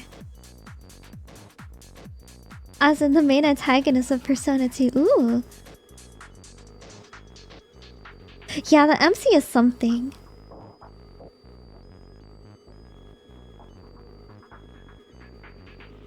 Most morons go hunting for what's not in the text. At that point, it's quibbling for the sake of quibbling. Anyone with a keyboard can say it lacks something or I didn't get what they were going for. A real critique addresses the text for what it is. Why did the author write X, Y, and Z? How did that connect to A, B, and C? We'll never get that from people like Hiyakawa-senpai, obsessed with elements that aren't there. The literary value of a critique is born from the critique's understanding of the text, and he doesn't even form one. He's terrified that someone will blow the whole thing wide open, reveal that he can't critique to save his life. He read my debut novel and took it upon himself to offer me heaps of criticism, as any good senpai should. Was he wrong about any of it? No, and that's the frustrating part. Yeah, I left a lot of awkward constructs in the text. Yeah, my over-reliance on metaphor ruined several key tenets of the work. The emotional arcs were too abrupt, and my purple prose was a dead giveaway that I'm a first-time author. Even I blushed over that award.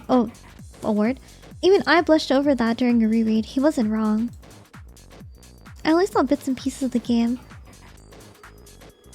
The MC sure is a piece of work. A big part of me wanted to ask, fine, then how come I won the debut award? But I already knew what he'd say. I'm good at catering to the literary masses. We literary elites know my novel isn't worth the paper it's printed on. It's no wonder the talentless hack can't pump out a sequel. You're not wrong. Things are slow right now. I'm looking forward to taking a break with this short story for a lit flea. Short stories make a perfect refresher between long works. Remember, people will seek us out just to read your story. Try not to let the club down, will you? I'll do my best. But you should give yourself more credit.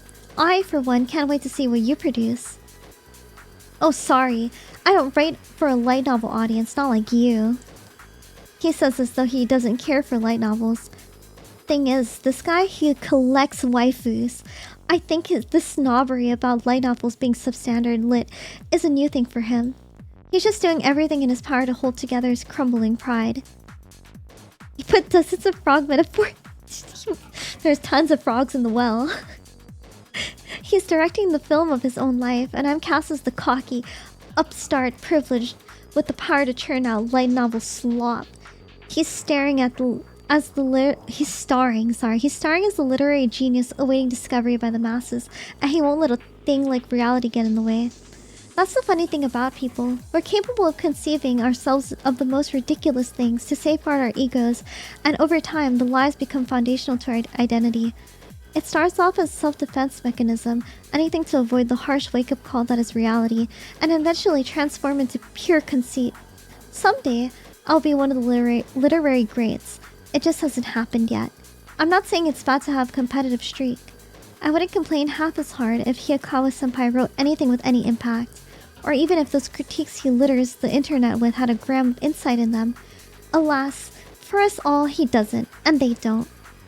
He may be a competent reader, but he goes on to make his whole identity. It must be torture to go through life as an utter snob. Hello, Boo! He's also a philosophy major. Need I say more? He digs deep at his bag of tricks to conceive his fellow members in the proper posse. In the poser posse, sorry. In the poser posse, they're so much more erudite than they are. Through a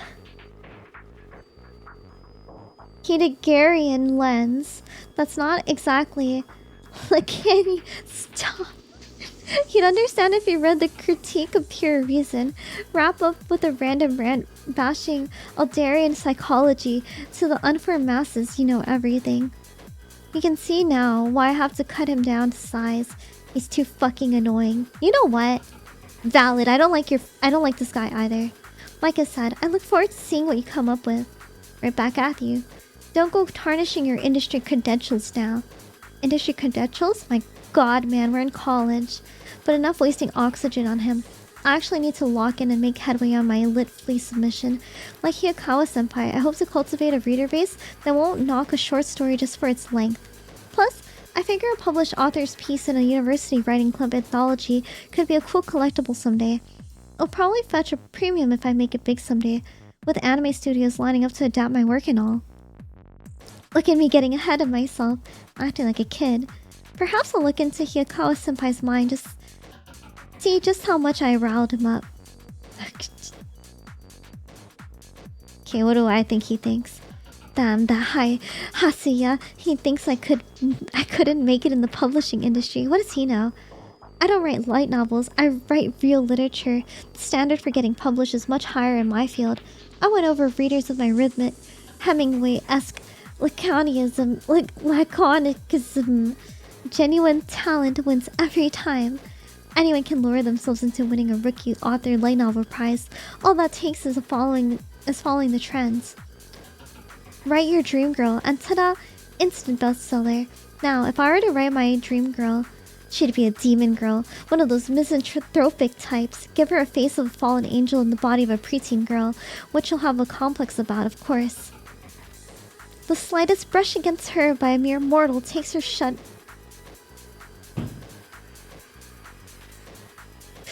her shudder in horror, unless it's the protagonist. She doesn't mind him. In fact, she... Sorry if you heard that, my roommate.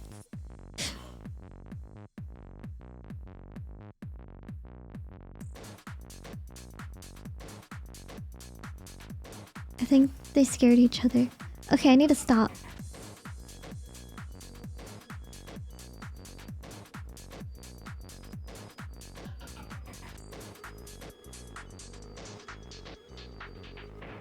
Welcome for some cold milk. Sorry, I'm waiting till they quiet down a bit. Hell hath no cringe like an inner monologue of a wannabe author. You made that monologue for yourself. That's not his real thoughts. Oh my god. You can't... Oh, okay, you can say hello to my roommates. Props, though. He is at least thinking about writing. What's your favorite work of Desai's? Hiyakawa-senpai. I'm gonna say it. I didn't really like No Longer Human. So if he says that, I'm gonna freak. Heed my plea, okay. And Akutagawa, the nose. Sakaguchi Ango, the idiot. How about Kanbayashi Chohei? More sci-fi than literary classics, but you know. I'm partial to Tonight. I sip from the Milky Way. Huh, I see. You see? You see what? Nothing. I'm not surprised to hear any of it is all. I love messing with him. It almost makes him bearable. He has a crush on him. What about you? Me? What's your favorite Desai story? If I had to pick one, I guess Schoolgirl. Huh, interesting choice. He's clearly never read it. I think that's true.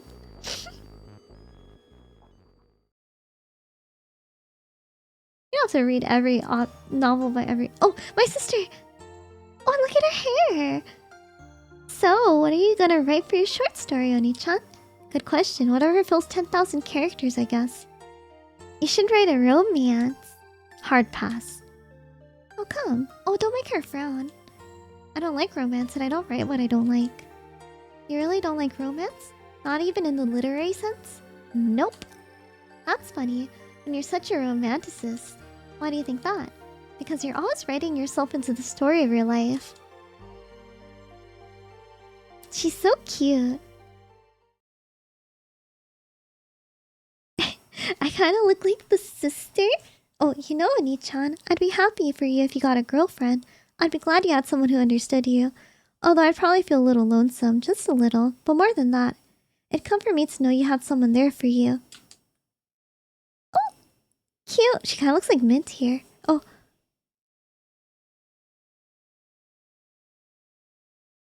Why is she crying? He didn't get a girlfriend. Monkey. I NTR'd my sister. I didn't do anything. Let's click monkey.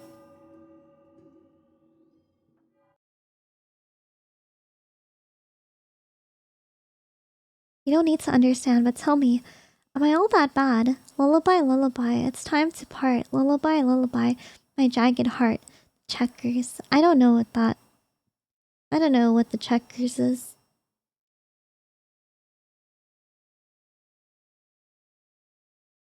Only date your little sister, everyone knows that. True. True. Hehehe. I guess I should head out for my part-time job. Oh no, it's the dink dink music. It's the doink doink music. Doink doink music is never good. The mere thought makes my eyes roll. Oh, makes me roll my eyes, sorry. I'd rather forego such menial labor and focus on my writing. But having just the one book published doesn't exactly pay my bills. I'd be a fool to quit my job. I'd blow through my royalties in no time. And then where would I be? The same place as an old hooker. Youth squandered from selling their body. There's no greater humiliation in modern Japan than working a part-time job. You trade in your humanity 1 hour at a time for a measly 1,000 yen and change. Your boss is inevitably a high-handed tyrant. Your pay is abysmal.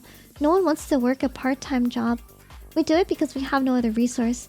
Doubtly so if you're a night shift convenience store clerk like I am. The balding manager is always breathing down our necks, suspecting every underpaid peon of slacking off.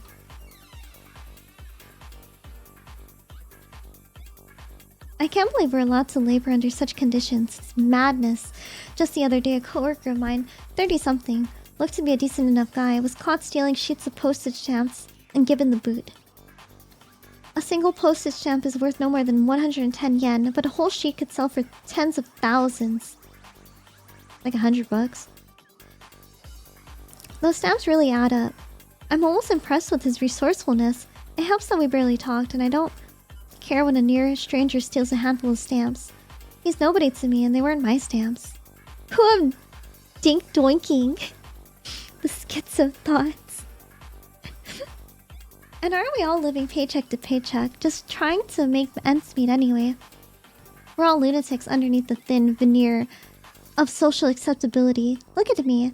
I'm nothing but a downtrodden, cynical college student. I work nights because I hate interacting with people. My shift lasts from 10 p.m. to 8 a.m. Night shifts pay extra. Of course, extra is peanuts compared to the vast riches the esteemed office worker is raking in every month. My pay comes at the cost of no longer waking with the salubrious rays of the rising sun. Yet, there's no end of people desperate to snap up the a little extra cash. Thus, they fall into the working nights pipeline. First you skip classes, then you repeat a year, and pretty soon you're dropping out. Ooh, sorry, I like that emote's funny. Am I on the road to being a college dropout? I'm sure other people think so. They look at me and think he's throwing his whole life away. And they're right. I don't give a damn about college credits anymore. If I'm going to fail all my classes anyway, I might as well drop out and focus on my writing career. It's cheaper than repeating a year. Don't I sound fancy? Writing career. I'm a regular starving artist, a bohemian. Hi, average guy. Yet to describe myself as a bohemian implies planning, intention. The truth is, I'm simply wandering my way through life. People who plot out their futures aren't equipped to be writers. What? So I tell myself. I'm still writing the sob story in my mind when I arrive at the store where I work. The customers' brains have long since atrophied for lack of use. Okay, all that runs through the decaying gray matter is convenience, convenience, convenience, convenience, convenience. Of course, the workers are all the same. All they think of is money, money, money, money, money. Welcome to an alternate dimension where all that matters is clocking out the second your shift is over.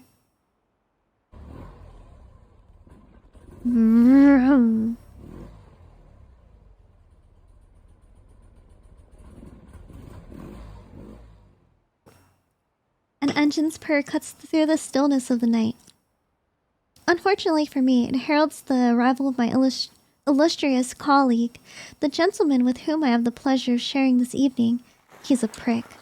Oh, jeez. Oh my god! Sup, buddy? Wait, he's a cool guy. The picture of a troglodytic biker bro. Troglodyte biker bro. He's got an awful shock of tacky blonde hair. He has the intelligence of a monkey and a lack of any other redeeming qualities. Granted, he isn't unattractive. That's probably how he's managed to get by. His handsome looks and amiable attitude mask the depth of brain of activity. I know his type. He'll get a girl pregnant when they're both much too young, realize he's got to provide for his growing family somehow, and run out to get a real job. Next thing you know, he's bought a giant car to take his happy family on camping outings and road trips. Oh, wait, that's kind of positive. Here comes baby number 2. Here comes baby number 3. Oh well, what can he do? Better hop on down to the furniture store and buy a new crib. Wait, he sounds successful. He was big into motorbikes as a teen, and now he transforms his passion into a career in the auto industry. It helps that he's always been in the active type. He does good work. He gets paid a decent wage. He yells at his kids when they screw up. He blubbers with pride at their school plays.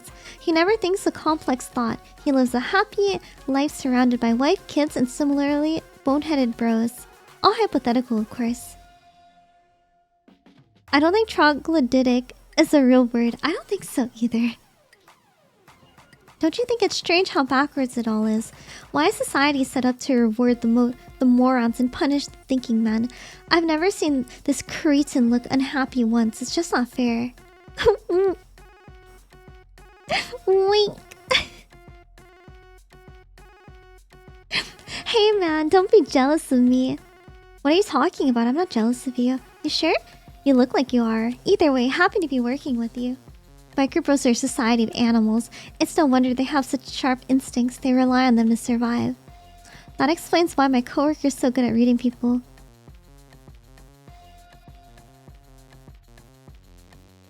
Merriam-Webster says it's a real word? Oh, I didn't know you could take troglodyte and turn it into, like, an adjective. The all caps makes it seem like this is a very important thing to you.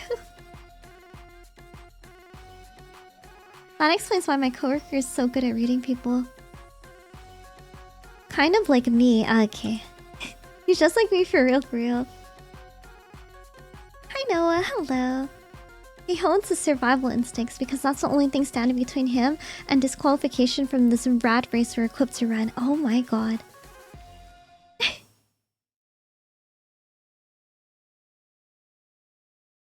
It's just another me. Our shift begins now. I step out into the shop at 10, taking over for the high school kid who's been here since 6. The glint of energy in the kid's eyes sickens me. I can't stand high schoolers and the enthusiasm for working. They don't know what the night shift means. Their despondency, the black ooze that seeps from the checkout counter after 10 p.m. This is the witching hour, the time for us undead to creep from our crypts unmolested by the light of the sun. This is vitality and love for work reversed. You mean just hate? I'm doing okay. I hope you're doing well. You mind manning the register, dude? I'm gonna restock for the shelves. Night is the time to replenish goods and to pull food off the shelves that's reached its expiration date. We must do all we can to send off the hard-working adults, the cheerful young college students to their happy, fulfilling days. Silently smiling, we work a labor of love for the living. Oh, my horns! I'm gonna take them off when the sister comes, though. Oh, good night, Chris. Good night. Good night. Thank you. I ring up the handful of shoppers that trickle in throughout the night in between cleaning the deep fat fryers. The stench is horrendous. Oh yeah, fryers smell so gross. A product of buckets of oil, we feed these machines to pump out the buckets of food to feed us. Every uneaten piece of junk food I toss in the trash makes me curse this culture of mass consumption further. Oh, it's the man. An overweight shopper decides he's overweighting. Okay. He yells out the number of preferred brand of cigarettes. 514.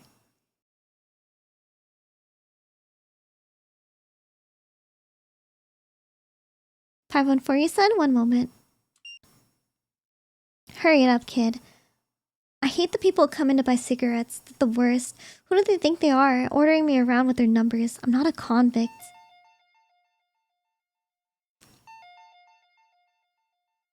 An ugly floozy is curd with me. Give me 417.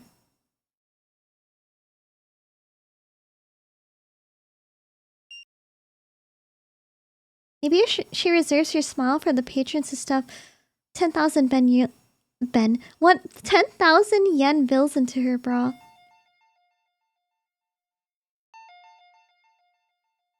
$616.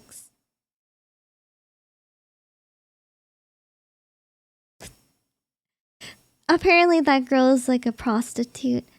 Sure is cold out here, huh?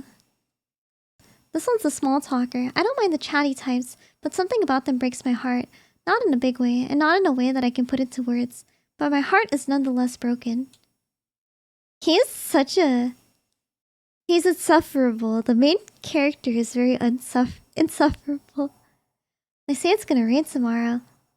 That right? A shame. We exchange words of little substance and time drags on. He's a drama queen. It's better when they're customers. Having someone else around makes the agony bearable. The thing is, a night shift is a battle against time. The goal is to not look at the clock. Its sluggish hands only inspire rage, which is why it's better when there are customers. An interaction can make the minutes fly by. The true trial begins after midnight. Once the trains stop running, the customers drop off to nothing. There's no one to talk to but your coworker, and there's nothing to be done but slowly, laboriously, excruciatingly prepare for the morning rush. It is ennui elevated to an extreme. Oh, the border changed. Alright, that's good enough. Let's sit back and kick it. You got it, Dokudami. Sitting back and kicking it is. This guy's got hell of a surname, Dokudami. It means chameleon plant. I've heard tales of convenience store workers using fake names to put off mean customers, but this man would never need a fake name to deter would-be complainers. Between his name and his punk appearance, he was born to work the night shift. Yeah, he's so cool. A lot of bento boxes to throw out today. You want one? It's fried chicken. We switch into slow mode once the customers are gone. We have a list of things to finish by morning, but they'll get done eventually. Mopping the floors, cleaning the bathrooms, restocking the bottled drinks. That sort of thing. No more than 2 or 3 hours of work, even if we chat while we work and take our sweet time with it. If we're slow enough, we can make the work last until the morning rush. Then the customers fill the store and tie me up at the cash register until 8 o'clock rolls around and my shift ends. I collect my paycheck, 10,000 yen, or near enough, and head home. I'm gonna hit the slots after work tomorrow morning. They got a promo going on. You should come with me and help me enter the lotto. I'll buy your ticket off of you if you get a good number. What the? Wait, who wins? A convenience store night shift is, therefore, a matter of waiting out the clock with the coworker. The nature of the coworker determines the difficulty of this exercise. Prior to Dokudami, my fellow inmate was a fatso in his 40s. He peaked in high school and wouldn't let me forget it. I saw him drooling over internet escorts during break, and every word out of his mouth was about sex. Sex, sex, sex. It was pure torture. He's gone now, and good riddance. You know a lot about computers, right? Know anything about crypto? Here's a good investment. If you're interested, try it. I know a crypto app you can download. I do not, but Google will remedy that. I don't know. I tried it once, but I got confused when it came to making the wallet thing. I don't see the point in putting in a bunch of work if it won't pay off in the end, you know? That's why I was asking if you knew how it worked. If it was easy to make money through crypto, everyone would be doing it. Yeah, figures. Guess I'll stick to pachinko. Why don't you put your money in a government investment account?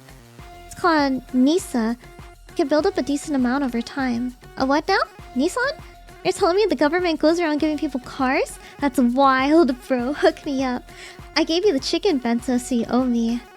Get real. If the government handed out cars, I wouldn't be working this crummy part-time job.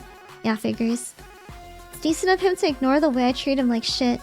He annoys me, but at least he's mildly entertaining and can't... Oh, I can't be bored with him. Certainly never enough to try reading his mind. Still, I don't want to get too chummy. Biker bros are petty crime recidivists. It's better to keep a careful distance. I compartmentalize. He's the guy I talk with until morning comes, and then we both go our separate ways. Hello? What changed? Hello?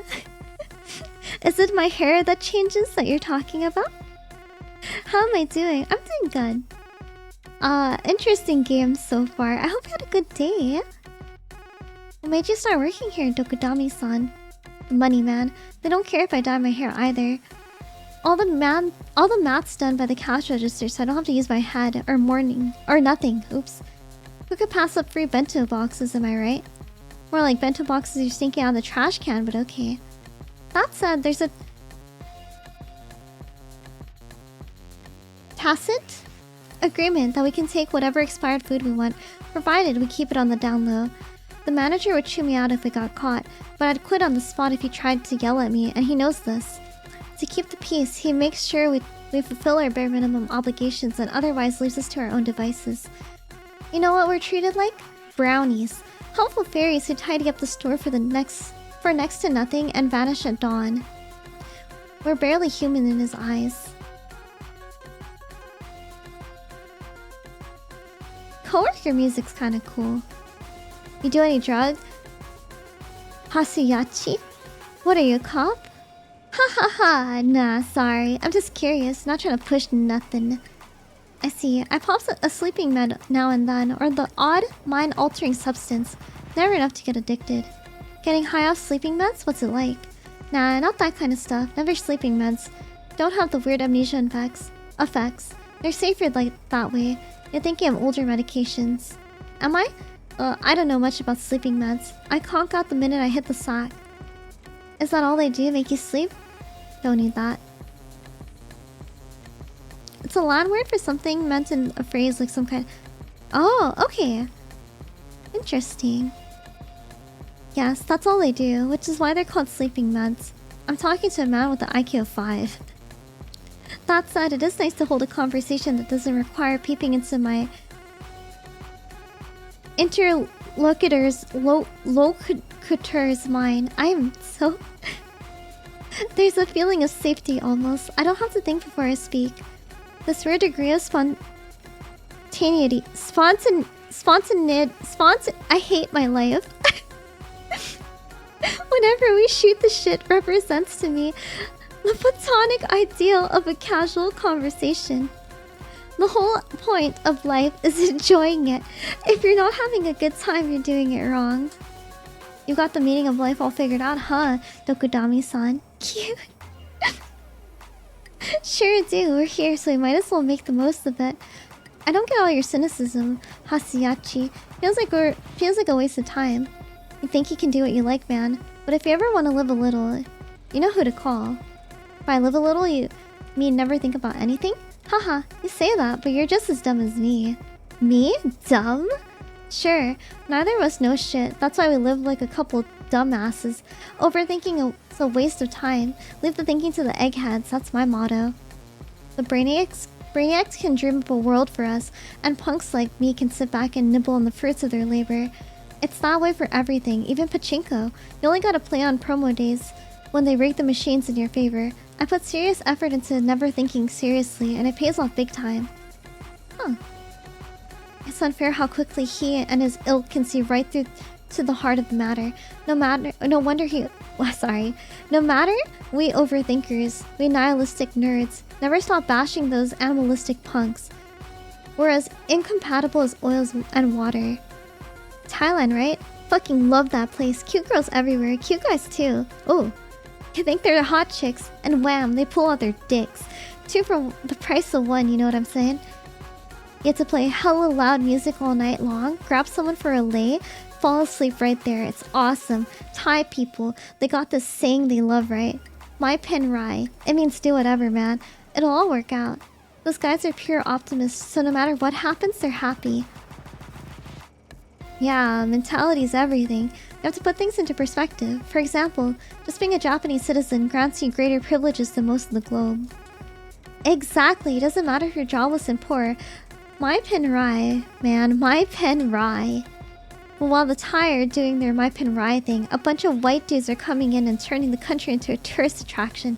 Next thing you know, tourism powers the whole damn economy and locals get priced out of their homes. Now there's no stopping it. The whole country's a drug den and fuck palace for white tourists. Let me tell you something, Hasuyachi. Can't care too much. You also can't let people walk all over you. You can't let people beat you. Because they'll take everything. You saying there's someone you want to beat? God, I guess. Whoever is irresponsible enough to make this world so damn unequal. If I can make some money for doing very little, have some fun, live the good life, then I figure that makes me the winner of this stupid game. Make a little cash at this job, win more at gambling, get rich, I'm set for life. I'll die and wake up to a big win. A big you win screen. Assuming you do win more at gambling. Assuming shit. Even if I lose, I'll just keep going. Actually, it's important to lose a little. You gotta have something to aim for. Something to keep you hungry. That's why I aim to win and take a little loss on the side. What matters is having a winning mindset. You never want to lose on purpose. I told you already. You gotta keep fighting with everything you have. Keep losing and keep taking it easy. That's dumbass life philosophy right there. Oh my god. Japanese tourists are fine. He has a problem with the white ones. These are the worst people ever. You put in some real thought into this. Sure. Being a punk's all about the mindset, the static. Okay. Anyway, here's a vape with a little something in it. Got it in Thailand. See? Here comes the petty crime, not that I care. Morality can fuck off. We got some time to kill. You wanna light up with me? You just said you weren't gonna push anything. Dude, don't be such a buzzkill. Smoking alone's no fun. But hey, if you don't want it, that's cool too. Never hurts to try something new, I guess. Here, your turn. Also, it's not even illegal. I mean, the government doesn't know about it yet, so it's pre-regulated. I don't care what the law says, doesn't matter really, because regardless, we'll get fired if we get caught. Ha ha ha. Man, who's gonna care? Even if they see us on the security cams, they'll just think we're vaping. Fair. There's some kind of wisdom that comes with being a punk, a part of the feral lifestyle, I guess. Well, why not? If he gets caught, I'm fired anyways. I might as well join him. I take the penny he offers me and raise it to my mouth. I'm not sure what to do, to be honest. I've never even smoked a cigarette before. Dokudami has the gall to snicker at me, but I try not to let it get to me. I'm too creeped out by the thought of my lips touching something he had in his mouth. Oh my god, don't be such a baby.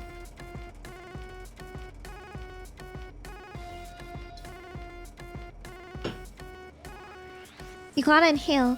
Make it go down into your lungs. Didn't like that. Haha, you'll get better with practice. What's up?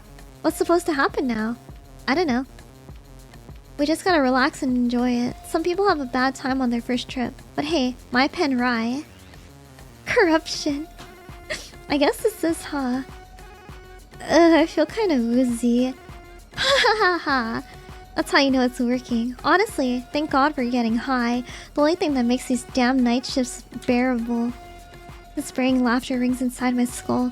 Meanwhile, the clunk of the air conditioner falls into a rhythm that's oddly soothing to my ears. Now I understand what people mean when they talk about auditory stimulus bringing pleasure to the brain. Haha, hey, Hasiachi, how you liking this?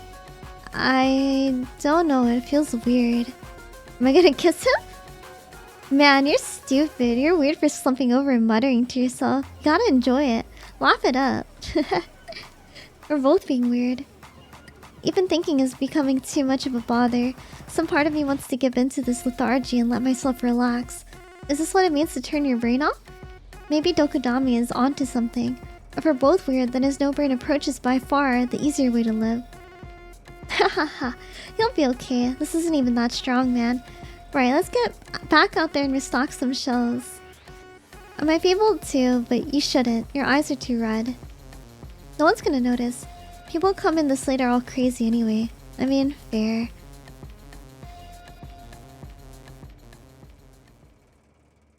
This cannot be good for me.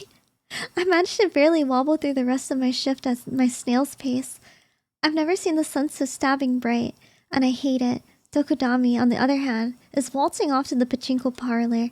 I was going to yell at him for getting me high, but when he claps me on the shoulder with a big grin and says, "That was fun," I just don't have the heart to tell him off. Only for a few hours anyway. I can go home, sleep it off, and return to my old gloomy self. But until then, my pen Rai.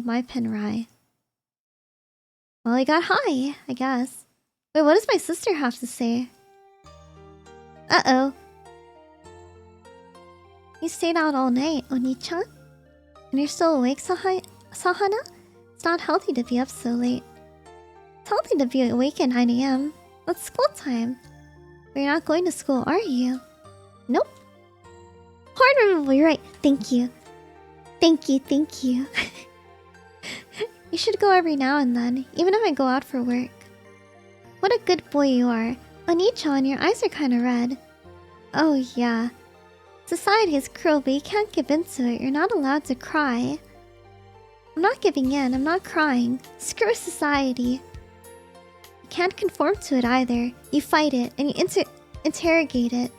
Never forget that. The world is a cold place, and you don't need to adapt yourself to it. Dark mode? Oh, wait. I pressed the wrong button. Oh, this one. Sorry. There we go. I talk to people at work, you know. There's this dumb dropout kid, though he's actually got more going between his ears than you'd think. Is he your friend? No, we're not friends. I talked to him because he's there, that's all. Oh no! Okay, fine. You little booger. You little rascal. There are some things you can learn by watching from afar. Sahana knows. What do you know? Come on, I'm off to bed. Find a book to read or something. I'll stay beside you until you fall asleep. Sure, if you want to. I do. Good night. While everyone else is at school, I'll sit here and read. I'll read lots and lots of books and learn about the world through their pages. Yeah? I'll keep borrowing more from the library then. Thanks. In this world, he who finds happiness wins, Oni-chan. Sleep well, Oni-chan. Good night. Oni-chan. She's not real. Good night. She is definitely not a real person. I don't think she's real. It'd be better if it was all a lie, wouldn't it? Oni-chan. I don't think she's real.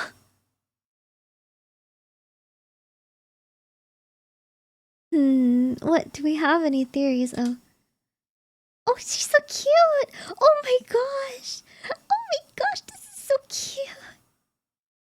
She's too good to be real.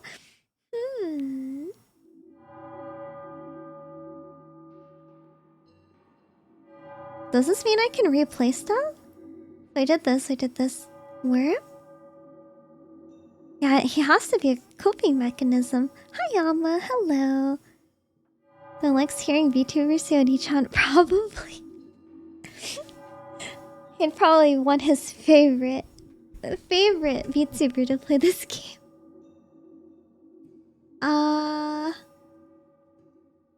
I've... Here, give me 1 second. I want to know if anyone's beat this game.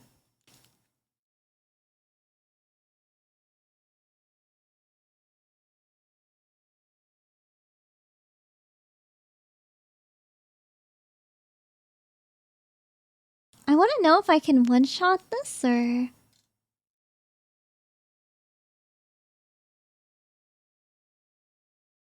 Good read so far.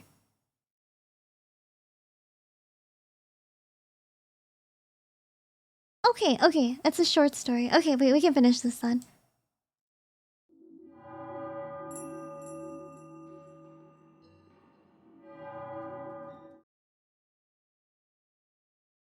I'm a caterpillar, always hungry. I'm a caterpillar, always feeding.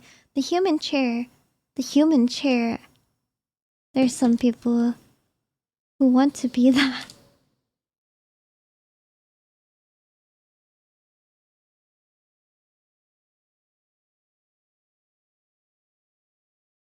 Yo, Hasia, still haven't fixed your posture, huh? You look like a hunchback. I'm seeing my buddy for the first time in a while. Oh, we're getting our meal. If I described us as bros, it'd give the impression that we're closer than we really are. It'd be more accurate to say we use each other. Two weirdos together. Get to pretend to be normal. Every now and then we get together to hit up the otaku stores. It's been our thing since middle school, but now that we're at different universities, our interests have drifted apart. And we only hang out every few months or so. Still, our connection has proved resilient, so I suppose in the end we really are bros. Nice to see you haven't changed, Igusa. From my perspective, he's mature with shocking ease into a nerdy student with no particular special qualities. Okay. He plays the latest mobile games, occasionally buys merch, talks about the anime du jour, sometimes does a little gaming. There's a time when he was more passionate about this stuff, but with the pressure of completing his dissertation and job hunting, he started to talk more about real-life stuff than fiction. Basically, he's hiding out in his college chrysalis, soon to emerge a corporate drone. From his point of view, he'll have his fair share of struggles, but from an outside perspective, I'm sure it'll be smooth sailing. He'll manage to find a job, he'll start working, and while grappling with the tension between personal fulfillment and the daily grind, he'll earn a decent salary and get into a decent relationship. The next natural step will be marriage, and then he'll do his best to raise the kids in a somewhat stable home, ultimately passing his hopes and dreams onto the next generation. It's not necessarily a bad thing, but to create a creative person, normality is the enemy. Though there's no malice to them, the banal words and gestures of these normal people chip away at the creative heart. When I joined my university lit club, with a serious focus on writing, I couldn't hide my scorn at the way they acted like writers with a capital W. Most people have a fleeting dream of being an author at some point in their lives, but 99% of them never achieve it. Igusa, of course, was silently betting I'd give up to pursue a real career.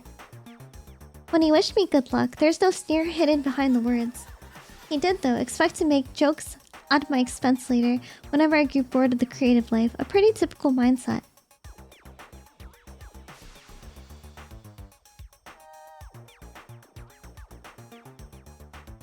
How did that turn out for him? There's something awkward about him today.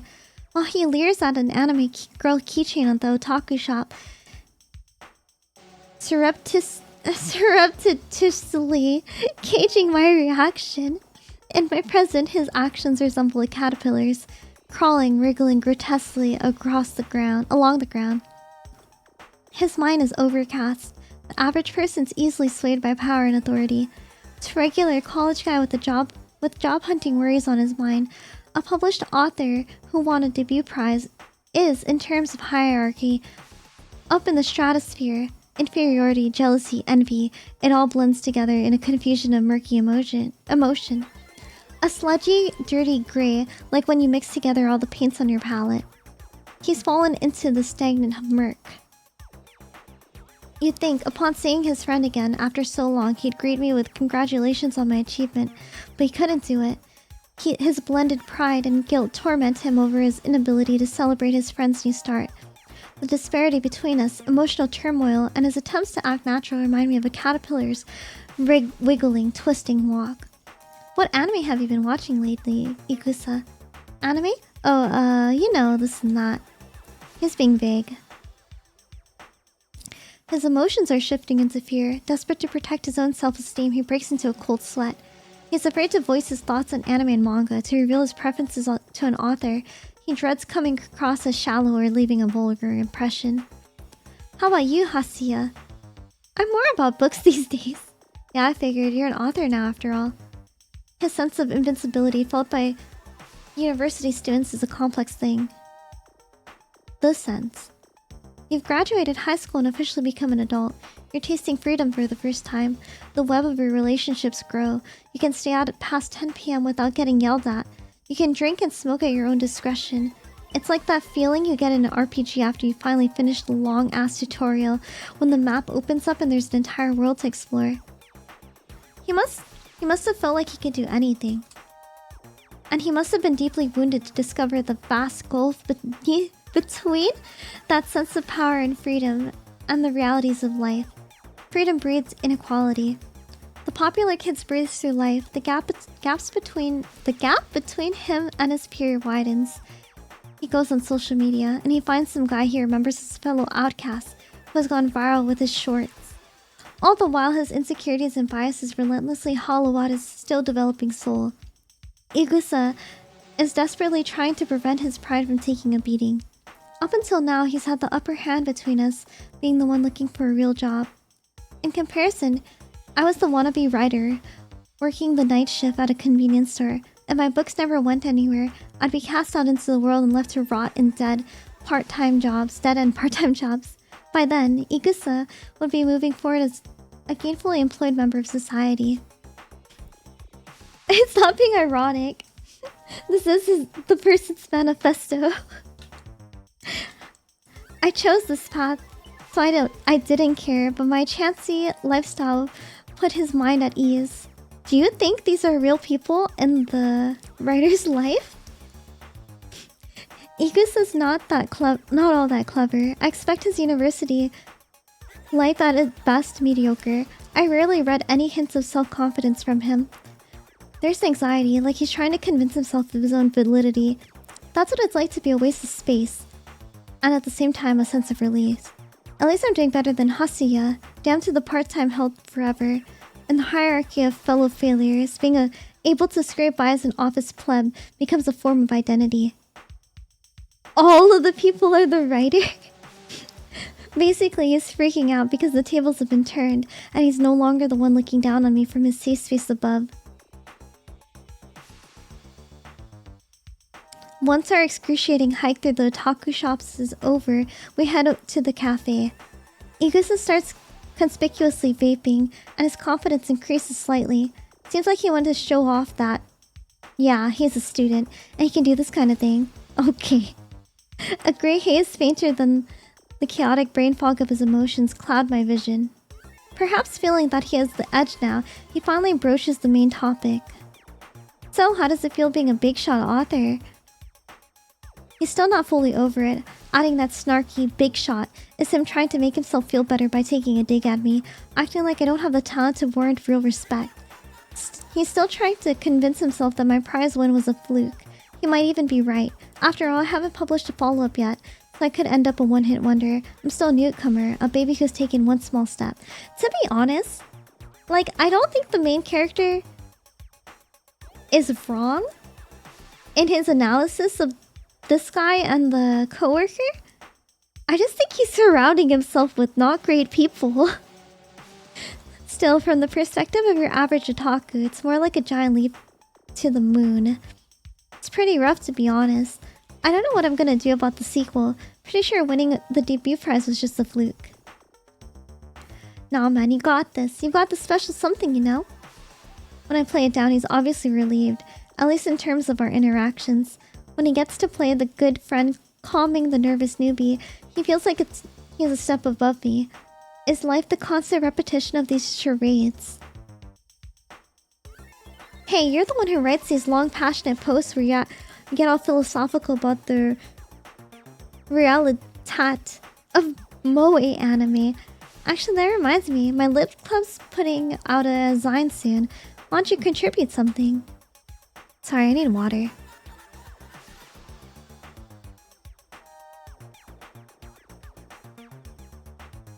Okay. Are you serious? No way, I can't submit something like that. I just write whatever pops into my head at the moment. He's right about that. His posts are all slapdash trash, not even worthy of polite praise. Still, people online are probably impressed by their sheer length. People like to go pairing off after new pursuits. And the dabbling shoves... Sorry, I have to cough actually. 1 second.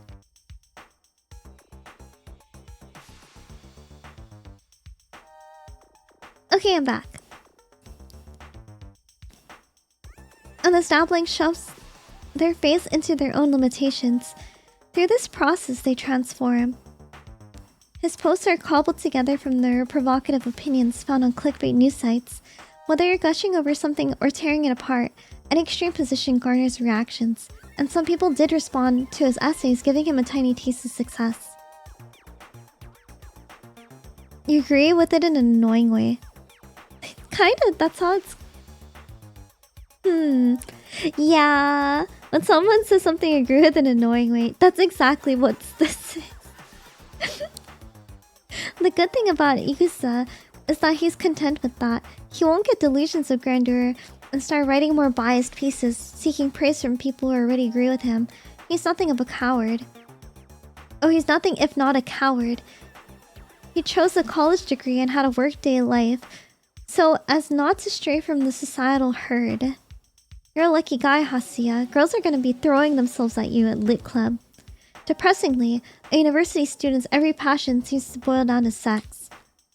He wants to see whatever I'll steal. He wants to see whether I'll steal a march on him and be the first of us to get a girlfriend. It's one thing for him to accept that my talent has been rewarded, but it's another more terrifying prospect for his friend to taste that delicious fruit before him. To a horny college guy, realizing that your friend is more attractive to the opposite sex is a crushing defeat. He's praying that I at least won't be a hit with the ladies. Maybe it's okay for me to send him home with a little taste of that bitterness. It might light a fire under his ass to push him to change. I don't know. I haven't really gotten any of that at the club, but I had some DMs from e-girls and cosplayers and stuff. Wait, for real? What girls? Are they hot? How many? Wow, he devoured the bait. At least try to hide your thirst. I'm not really interested in them, but I can see why they're confident enough to slide into people's DMs. They've got the looks. Seriously, dude? He's genuinely shocked by this revelation. Yeah, he's a complete fool, but he's kind of endearing. He fits the dumb but pure stereotype.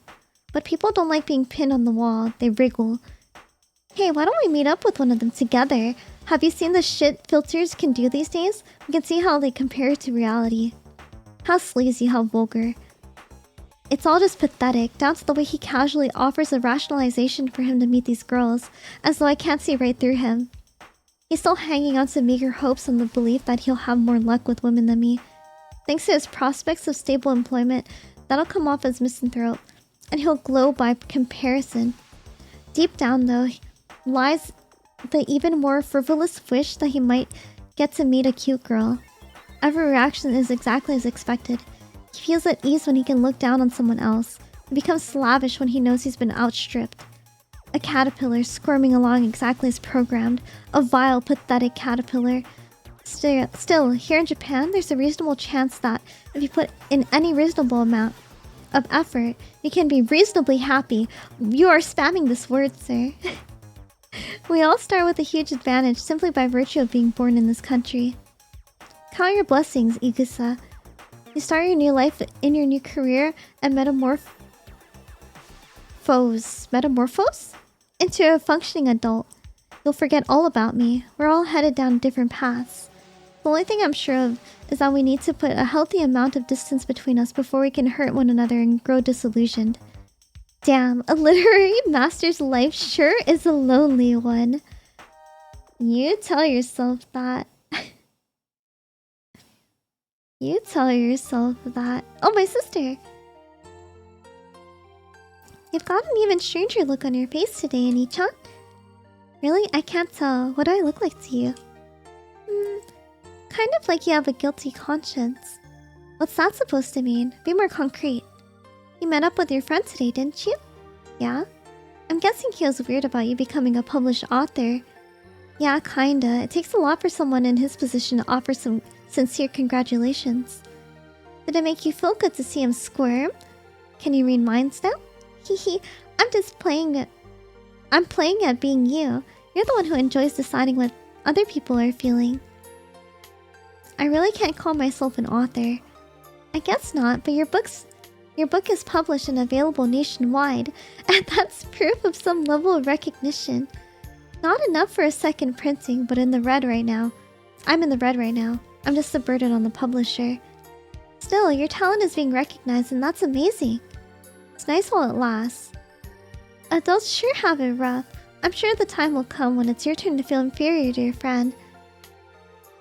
We never know where life will take us. I don't care about other people. I suppose that's relatively true. Talk about loaded phrasing. Well, for as long as we're alive, we'll always be fighting against other people in our heads. Oh. Goodbye, my cute, lovely sister. I don't particularly like the 3D world, but nor do I really care for the 2D. Once I started to think that fictional characters are just people, anime and manga lost their shine.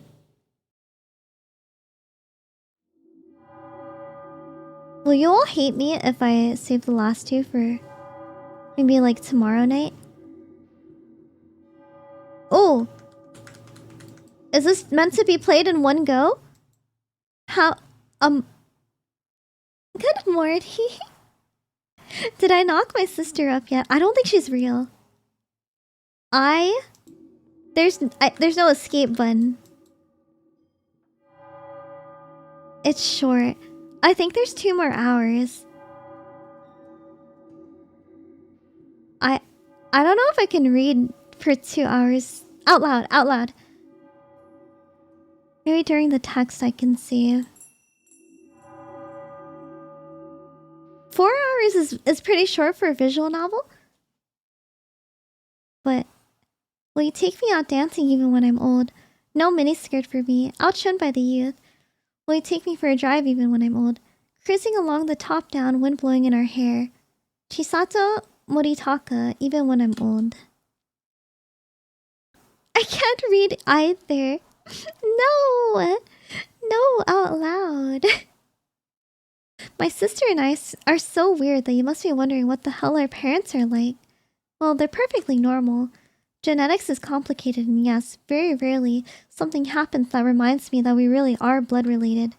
But I turned out darkly twisted, while Sahana is pale, sickly, and incredibly smart.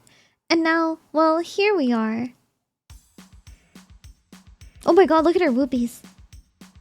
We're born into a particularly happy household. I just gotta go through it.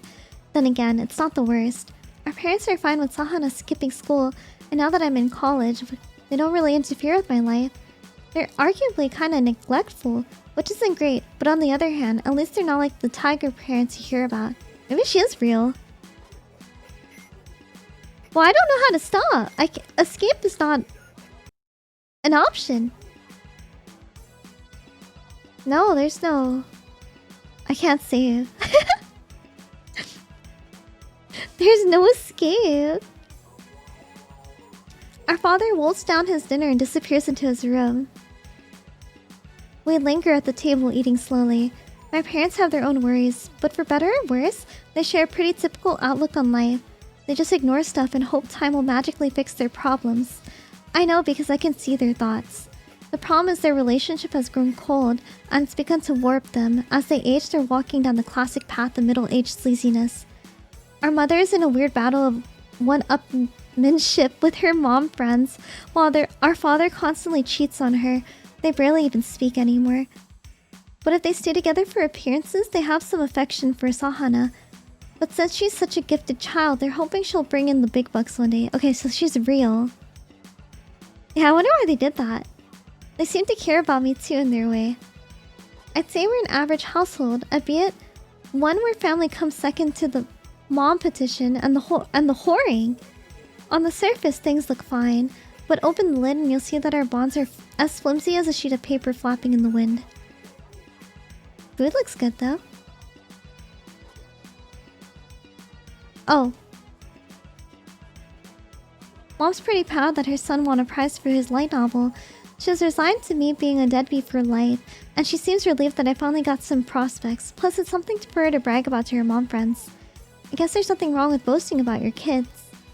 Still, I'm some kind of sick the way she brings up her novelist son and child prodigy daughter, but I'm just grateful that she leaves us to our own devices. I still plan on voicing my petty irritation. Still, I could sense her annoyance when I was almost revealed that her son writes light novels, of all things. Someone asked what kind of books I write, and she didn't know how to respond. It's not like I'm writing anything weird, but my parents don't even read. Even if they tried to read my novel, they wouldn't get it. Mom freaked out when the other parent who did happen to be a reader said they'd check it out. She brags about her kids, while she herself is empty inside. That seemed to be the first time she became self-aware that there existed novels that weren't considered high literature or whatever. You should read my book, Mom. Give me one book's worth of a housewife's leisurely afternoon. I like the song. How can you survive on so little food when you're so tall? I envy you, Mom speaks. All her worries revolve around her weight. She just got boobies. Their abdominal muscles are starting to atrophy, and Mom and Dad have both developed muffin tops. Hey, that's even... I don't know, look at her. The more middle-aged they both start to look, the less they interact with one another. Both escaping into the bottle, of course. Alcohol is only more empty calories. Mom started taking the Mounjaro skinny jab she heard about online. Oh! GLPT? Ozempic? It made her puke. Oh, not Ozempic. Till her stomach was empty, she lost her appetite for a few days. She did lose a little weight, but it sapped her energy and she started to panic until she ultimately rebounded and ended up heavier than before. Call it karma. Not that my father is any better. Apparently being middle-aged means you've got nothing to do but panic and run around in circles day after day. They're both having prototypical midlife crises. It's like a second adolescence where, now that the kids are growing up and getting ready to leave the nest, you start to question your own identity.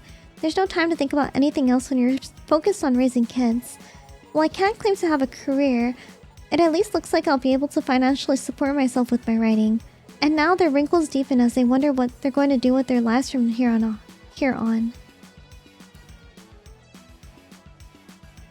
No, can you get rich off a book?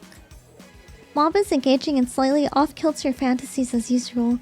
Sorry, Mom, there's no chance of getting rich without at least an anime adaptation. And even then, the kind of money you're thinking of is a dream within a dream. It's gonna take a while for me to get to a place where you two can lean back and kick your feet up. My son's so skinny and my daughter's so fair-skinned, it's not fair. Don't go getting jealous of your own kids. There's half of you in each of us. If you dedicated yourself to embracing good exercise and skincare habits, you'd be halfway there.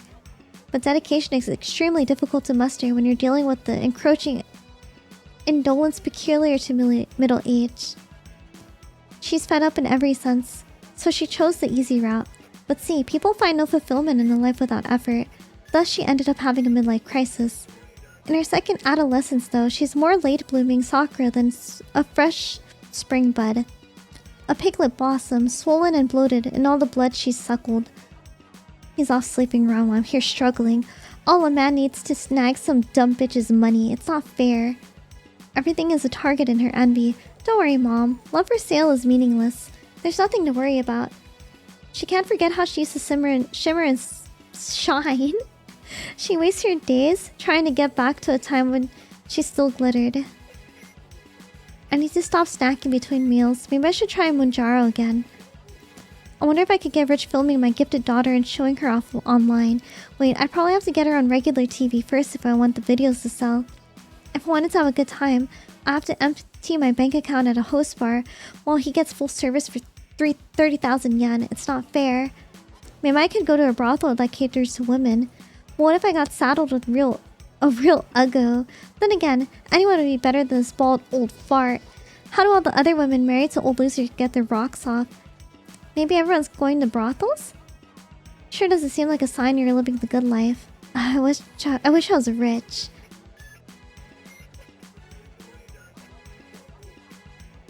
See?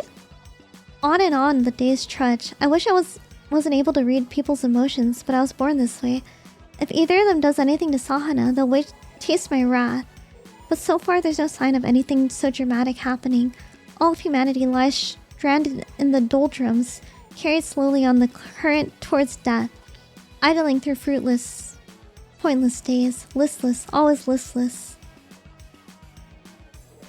My sister's cute. Thanks for the dinner, Mom. Oni-chan. Thanks, Mom. I mean, it's only instant noodles. I'd put more effort into cooking if you two ate more. Appetite control is directly linked to our base instincts. In middle age, people seem to become more and more faithful to said instincts. Our parents are caught between fighting their base instincts and giving in to them entirely. What will happen if they do give in? I plan to take Sahana and leave once she's a bit older. Until then, I'll keep watching for the conclusion to this midlife drama. Huh, we're on the last one. Oh no, sister time? Oni-chan? Yes, my dear sister? Cute! Cute! Oh, Mom's getting fed. Mom is getting fed for sure. Okay, the fox is the last one.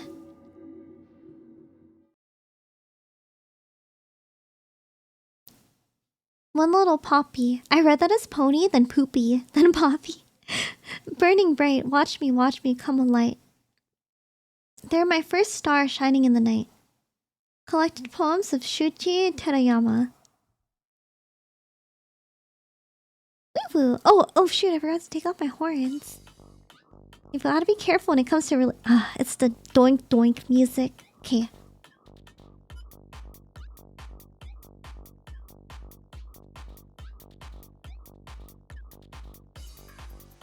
I'm not gonna think about anything. Oh, I think my water's fine. Okay. You've got to be careful when it comes to relationships with the opposite sex. Okay, wait.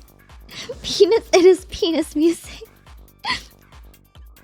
Especially in today's mutual surveillance society, treat every bit of personal information and correspondence as though it's...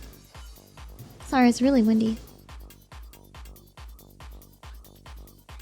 As though it's public knowledge. In this twisted panopticon, you'll never know who's watching or what'll get leaked.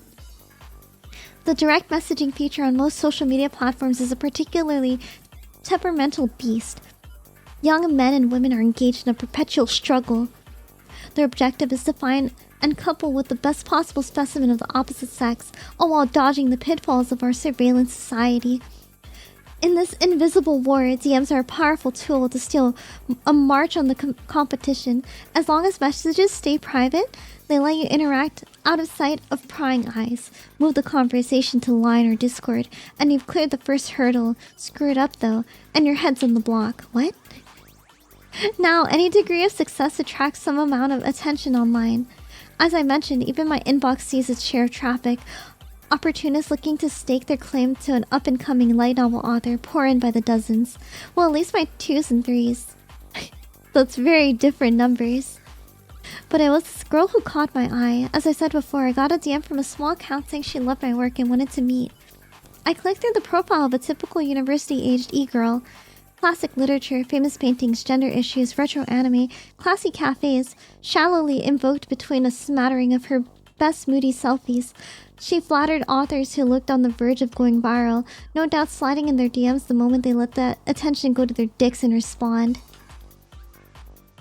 It's gonna be a guy? Oh, now she's set her sights on me. I figured I'd humor her. I was in the mood for it, I guess. To tread on an exposed bear trap, to step into the life of a woman like this, and yes, to bask in a little adoration.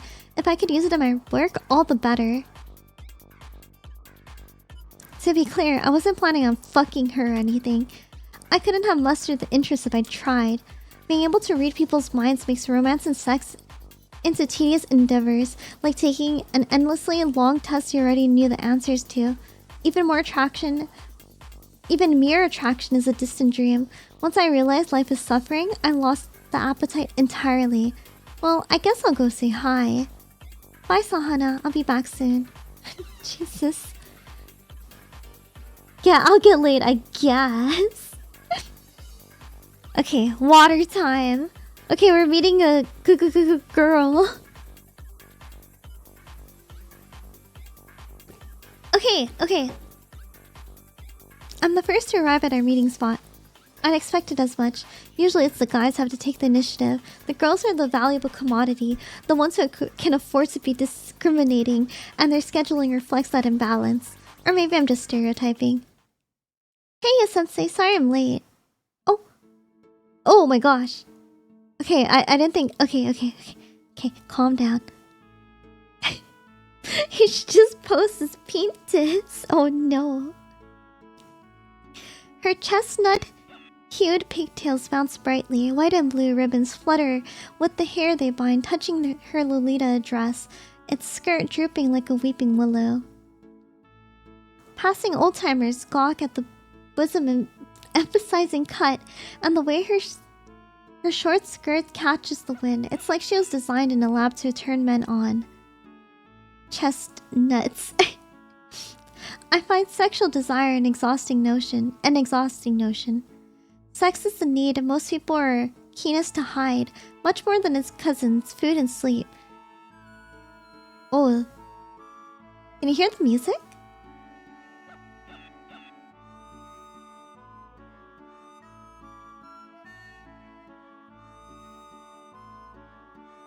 Interesting. And they're quick to lie or hide behind pretense whenever it rears its head. As soon as you notice it lurking under the surface, society becomes hell. Everyone's trying so hard to act like they're not secretly horny pieces of shit. We're all animals, I guess. It makes sense to want to procreate, but I've never quite gotten over my youthful disgust at the idea. Very nice. The kazoos are nice. Maybe that's why I'm here. I want to prove to myself that I'm above all that. That I'm better than the rest. Hello there, you must be Tenjiku Botan. That's me. Just call me Botan. You remembered my name, Sensei. Haha, I'm so happy. Being called Sensei feels weirdly nice. Female attention might do nothing for me, but apparently I do like being recognized for my work. Well, how old do you know Ikebukuro? I was thinking I could show you around. Not at all. I don't go outside much, honestly. My family's out in the sticks, and I try to stay away from crowds. Then I'll be your guide. Thanks. She's cute. Here we are, the beating heart of Ikebukuro. It's really taken over as Tokyo's otaku hub, hasn't it? Akiba's a thing of the past. It so has. It's a total fujoshi heaven. It's got all the stores, and the collab cafes have great merch lineups. Developing its own community and culture. Haha, right? Physical spaces where young people can share their hobbies have only gotten more important in the age of social media. Not that I use them myself, of course. I'm the lone wolf kind of otaku. I've never felt the need to advertise my interests. I like what I like, but I keep it to myself. I'm not compelled to share my thoughts or impressions with the people around me. Look, they've even got an arcade. Got amongst the gamblers. Oh, Sensei, you don't have to be so sarcastic. It's busy here, though. Let's go somewhere quieter.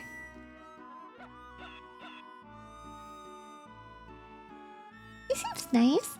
This old bookshop's one of my favorite spots. What do you think? I have to admit, the place has atmosphere. A selfie with all these books would do numbers on social media. And cast her as an intellectual bookworm to boot. Girls like her love seeking out places that play into their image. The music. Maybe I'm being unfairly cynical. There's a simple pleasure in being surrounded by rare books. What kind of books do you like? Want to know about me? That's so sweet of you. Right now I'm hunting for a rare art book. You're into art? Interesting. But I usually come to places like this to go through old school fashion magazines. It's so much fun to see what kind of clothes are cool in the 80s and 90s. What do art and fashion mean to you? They let you live rather than just exist. That's an interesting answer. I'll make note of that. Maybe I haven't been giving her enough credit. I guess someone who puts so much effort into her appearance probably would have a well-developed opinion about art. Her colors don't seem muddled. Let's take a peek into her heart. Oh, I have to touch her? Oh. You said heart! You said heart! I close my eyes for 5 mundane senses. I close off my mind. Sorry. I close off my 5 mundane senses and look with my 6th. An eye that only sees emotions. I feel its focus sharpening. Slowly the colors of her thoughts and feelings come into view. The true Tenjiku Botan, the girl behind the mask behind the username, the real face beneath her meticulous makeup. He's actually pretty handsome. Okay. And not in an obvious way, but he has a real writerly gloominess to him. And look at those sickly eyes. If I walked around with him, everyone would think I netted myself a one-of-a-kind catch. Sure, he's a bit on the misanthropic side, but so are all the college guys. All the cynicism is just a shield they protect themselves with while they look for a way to stand out. A guy like him has a erogenous zone? Even more sensitive than his tip or his prostate, his ego. What? Erogenous? Huh? Stroke him there and he's sure to look my way. Wait, what? Oh, got him. So that's her deal. She's not trying to use men to raise her profile necessarily. She's just out for validation. A relationship with a budding light novel author would be a potent weapon in the e-girl community.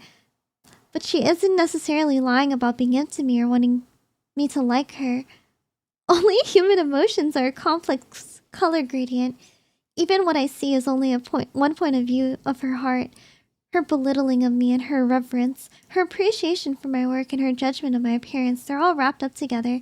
No one's feelings are a monolith. He's sure to look my way, though. That does pique my interest. His what? Does he like what he does, I wonder? Anyone his age would want me, even an otaku trying to act like romance is beneath him. But something tells me Sensei won't be that easy.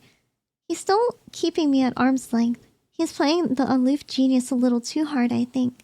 Just because he writes light novels, he thinks he can ham it up. Are all writers this way? It's like he's wary of me. He looks at me like he's sizing me up.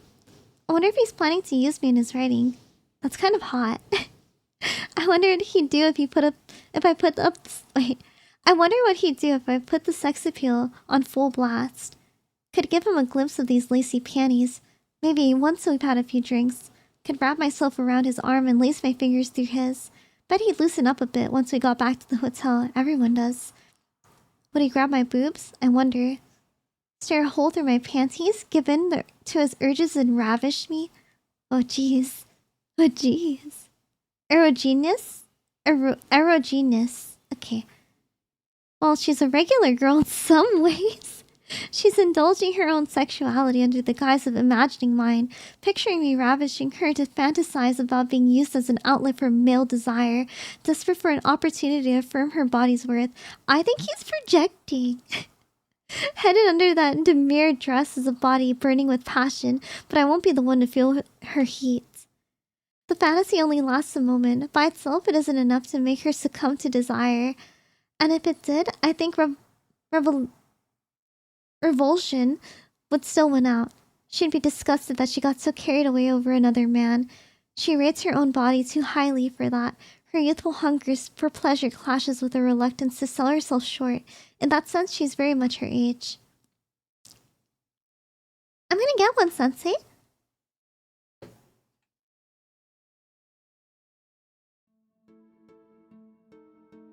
Oh, cafe. The psychoanalysis is going hard. Here's our last stop. Botan's number 2 Ikebukuro spot. Isn't it adorable? I hear it's a replica of a real Czech hotel. It's very fancy, you know. Oh, you know, you look right at home. Wait. It's very fancy. You know, you look right at home in all this European decor. Haha, yay, thanks. She beams. When I pay thoughtful attention to her, she turns surprisingly genuine. That's so cute! Let me pour, Sensei. She picks up the teapot, looking fully at peace. Daylight streams through the window, glittering off the fine china and her thin layer of eyeshadow. It's chilly outside today, so this should just be the thing. You'll relax so much better when you're all warmed up. Thanks. You succeeded so young, but I bet you're struggling in ways the rest of us can't imagine. If easing those burdens will help your writing, the least I can do as your fan is try. Did my book really make that much of an impression? Honestly, I thought it was embarrassingly amateur. I know these are just a random girl's thoughts, but it just felt so desperate, you know? Like there's all this cynicism everywhere, but when you read between the lines, it's like you're crying out for affection. I just wanted to pick it up and hug it. I've never felt like that about a book before. That's gratifying to hear. Of course that's how it reads. I'm trapped in an unending hell. My ability to see people's thoughts will bring me pain until the day I die. I wish someone would make it stop. But I won't find relief in others. People can never truly understand each other. The usual compromise is coexisting in ignorance, but my condition means that isn't an option. The only exception perhaps is family. Sahana. I'm cheering for you, Sensei. I'll always be cheering for you. Aww. She's so pretty. She's cute. Oh, I have to touch her. They say a girl's hair is an expression of her soul. If so, the ribbons in Botan's hair must symbolize the veneer of innocence she grids herself in. Her soul restless as hot tea fills the teacup. Every ribbon adds a dash of girlishness to its sheen. I'm gonna get more water. I'll be right back. I'll be really quick this time.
Hello, Zephyr. Okay, I got my water. Let me put my headphones on. Okay. Okay. I'm back. I'm back. From open sues to... I don't know what that means. Above the waist. Oh my, her boobies? A cutesy Lolita dress. Its tasteful curves suggest soft body and slender figure. Someday, some other guy will come along who loves that body deeply, who will take her flesh and soul in his arms, looking at her only her forevermore. Oh, it's to Linux. Oh, interesting. I hope she meets that fateful man one day, someone who makes her porcelain skin blush ruddy pink. From beneath my sunless rock, I'll watch the happy couple skip off into the distance. Oh, I'll cry in anguish. How sweet it must be to be human. Oh my gosh. Below the waist. You're crazy. Okay, dude. Beneath that innocent guise, she burns with desire. That's nothing to be ashamed of. Everyone feels desire, men and women alike. Once you recognize that, sexuality starts to feel less like a part of you and more like a detached thing happening on some meta level. At her age, the impulses are bound to lead her into misadventure. He's saying that like he's not the same age as her. Sooner or later, she'll end up crying into her pillow after someone else's urges exploit her. After many loves and many abuses, she'll grow into a proper lady with her head held high. Perhaps. I might boast that I can read people's feelings, but only God knows what the future holds.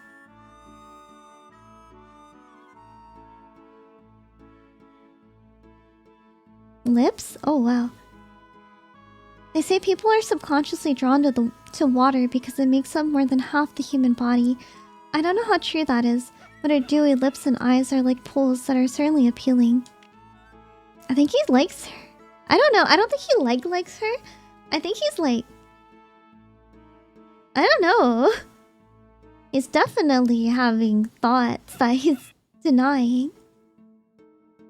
No Oh, this music is normal. He does like to look at her and he doesn't really know why. He doesn't realize it. Animals tend to express affection through mouth contact, or so I hear.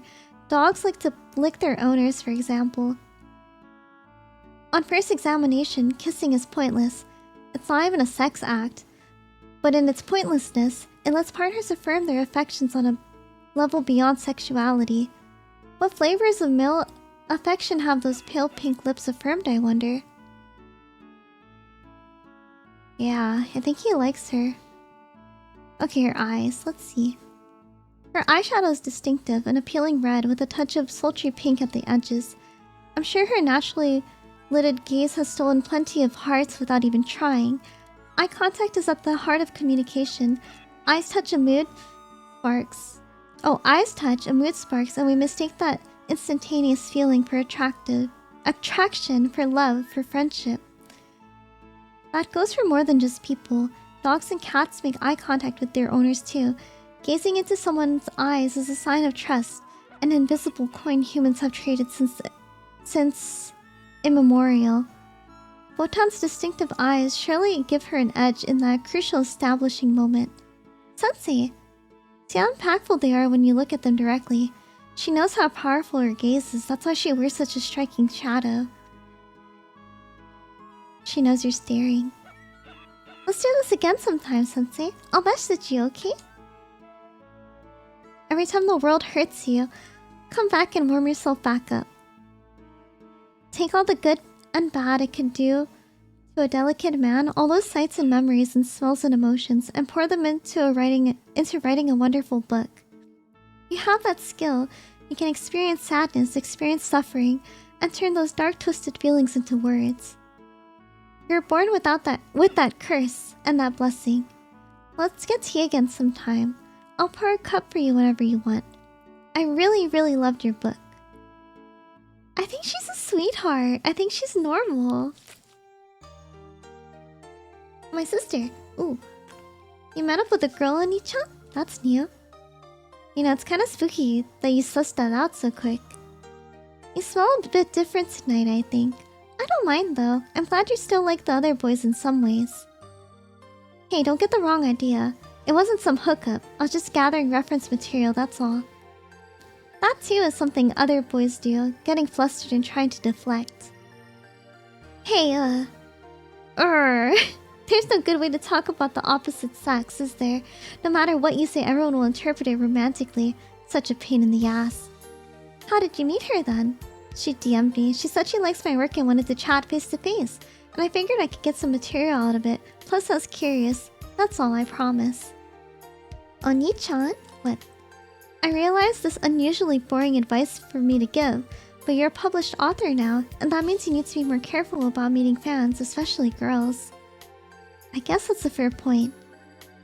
Talking about women is a goddamn minefield. All human interactions are littered with misunderstandings waiting to happen, but this is the worst kind by far. I'll never get why so many people endure this torment just for the privilege of giving half their life to someone else. You're just like other boys, Oni-chan. ... Yeah, and I wish I wasn't. Her smile is so cute. He is talking like he's in a relationship with her. But she's not in the relationship. It's like one-sided. Russia, are you not flying along like a winged troika? Whither then you're speeding, O Russia of mine? Nikolai Gogol Detzels. Don't know what that means, but okay. Oh. What more is there? Oh, I clicked on everything. Do I have to go through things again? The ring is... Oh, it's the marriage. Oh. Oh, do we keep revisiting the same... stories? Ah. Okay. Troika will never have to read his name again. I don't think. Sorry, that's kind of loud. The inspiration that turns nothing into something does not come idly. It requires rummaging through sacks of notes, pacing about with arms crossed, sighing deeply, fretting over wasted time, fighting the temptation to rehash, jotting down ideas as they come and then rejecting them all, drinking coffee, despairing that your talent has dried up, taking eye drops, washing your hands with soap, reading back over your notes yet again. You must hold firm through all of this. Hoshi Shinichi. Surely it autosaves. I wonder. Even Hoshi, do you think so? How do we know for sure? Even Hoshi Shinichi will tell you, ideas don't come easily. When the penis music's back, guys. When the words aren't flowing, the words aren't flowing. I stare at my notes app, trying to think of a good idea for the light novel, but the page stays stubbornly blank. Eventually, I give up the act and tab over to my browser. Before I know it, I'm scrolling a fellow writer's feed, muttering, "Go on, tell us how much your editor loves you, son of a bitch." Troika was a developer responsible. This BGM is bopping. I like this one. Oh, I did vampire, but that's kind of cool. I don't really have any strategies for dealing with writer's block. At this point, it might even be worth going outside. I hate going outside. There's no reason for having an unpleasant experience. There's no reason having an unpleasant experience should summon inspiration. But where I am, no proposed source is too illogical. Get me a witch, a palm reader. For an author, writer's block is the ultimate torture. I hate going outside, see? Hi, Eldra, hello. Life must be so easy when you can go out under the sun. Daylight makes the brain release a mood-regulating... Daylight makes the brain release a mood-regulating neurotransmitter called serotonin. These guys just get happy just walking around, while we authors are out here writing about characters being driven to homicide because the sun was too bright. This whole damn city pisses me off. I mean, look at this shit. See that couple coming this way straight from the Glizzy Hotel? Glitzy Hotel. There's gotta be 20 years between them. The man's the older one, of course. A balding old geezer and a young lady in a chic dress, walking side by side like... Get this... He needs an iPad. Hold up, I know that girl. Oh. Why did I read it as Glizzy? I don't know. That's Botan, the one who took me out to tea in Ikebukuro the other day. Huh. Well, I guess that's the way of the world. Cuteness and feminine appeal don't come free. She trades her priceless youth for cold, hard yen. Middle-aged men are flush with cash, but starve for love. So it's a win-win. She used that money to make herself prettier, go to Korea for a liposuction or... I don't think she needs liposuction. Or jaw surgery. And use her ideal face to get more out of her brief youth. It's materialistic, but there's a logic to it. She fawns over the man all the way down the street until they go their separate ways. Does he have somewhere else to be? I wonder what he does. I'll bet he blows money on girls and works back more than the difference, drowning out his stress with love for sale. His cash is better off blistering young people's finances than rotting in his savings, I guess. Then again, she might just spend it all on men herself. There's a reason they say hosts are top of the food chain. How was my liposuction? I don't know about that. Sounds scary. I think what they do in liposuction is they stick a tube in your tummy, right? That sounds really scary. I guess sugar babying isn't uncommon, but still a rush to see a girl I know getting in on the action. Look at her though. She plastered on that fake smile all the way down the street. But maybe she seemed real down when they parted ways. Maybe she really likes him. I guess he's paying her and they're sleeping together. Better for her if she does. She turns towards me. I haven't exactly been trying to hide myself, so our eyes meet right away. I wonder if she'll react badly. But she just trots up to me with the same smile as when we first met. Talk about nerves of steel. To your BBL. Fancy meeting you here, Sensei. You're not stalking me, are you? She sounds totally unconcerned. Is she hoping to brute force her way out of the compromising situation? I can read her mind if I wanted, but I don't feel like it. Okay. What a cop-out. It's more fun not to know. You can just skip to the answer page every time. Just passing by. I hit a wall with my book, so I headed out to clear my head. Don't worry, I'm not the kind of guy to get in your case about that kind of stuff. Aren't you even slightly curious about why I'm doing it, Sensei? I guess a little, but whatever's going on, I'm not gonna think less of you. That's kind of you, and cruel too. I strive to be a realist. Her breathing is uniform. If she's hiding her embarrassment, she's a damn good actress. More likely she's comfortable with what she's doing. Maybe I misjudged her just a bit. He keeps doing that with her. It's not what you think, Sensei. I know there's a hotel back the way we came, but it's not like that. I lent an ear and smiled at him, and he paid me for my time, that's all. Maybe only grabbed lunch, but I'm guessing the app you met on usually caters to more. Sensei, that's mean. She lets wealthy older men take her out to meals and earns money flattering them, while her clients feel validated by the compliments they buy. As long as they're both on the up and up, it's not my business. I do wonder how they both feel deep down, but I can only speculate. Why did they never mean that? To be honest, I don't know what BBL actually stands for. Brazilian butt lift. Okay, I did know. Sorry. Would you like to go somewhere together, Sensei? This is a funny way to meet again, but it still feels like fate. Is getting paid to date old men fate too? No, that's a survival strategy. Being alive is a constant battle, you know? Huh, interesting answer. Alright, what were you thinking? How might I take you on a tour of my college? I was just heading for club. In for club. Sugar babying for college, huh? I wonder how many girls in my classes did the same thing back when I was going. I wouldn't be surprised if some of them were taking discreet shifts at the soapland. Oh, soapland mention? Straddling men's backs for money in their free time. 1 hour of tantalizing almost contact pays out tens of thousands of yen, so there's always takers. I wonder how much Botan made on the lunch break.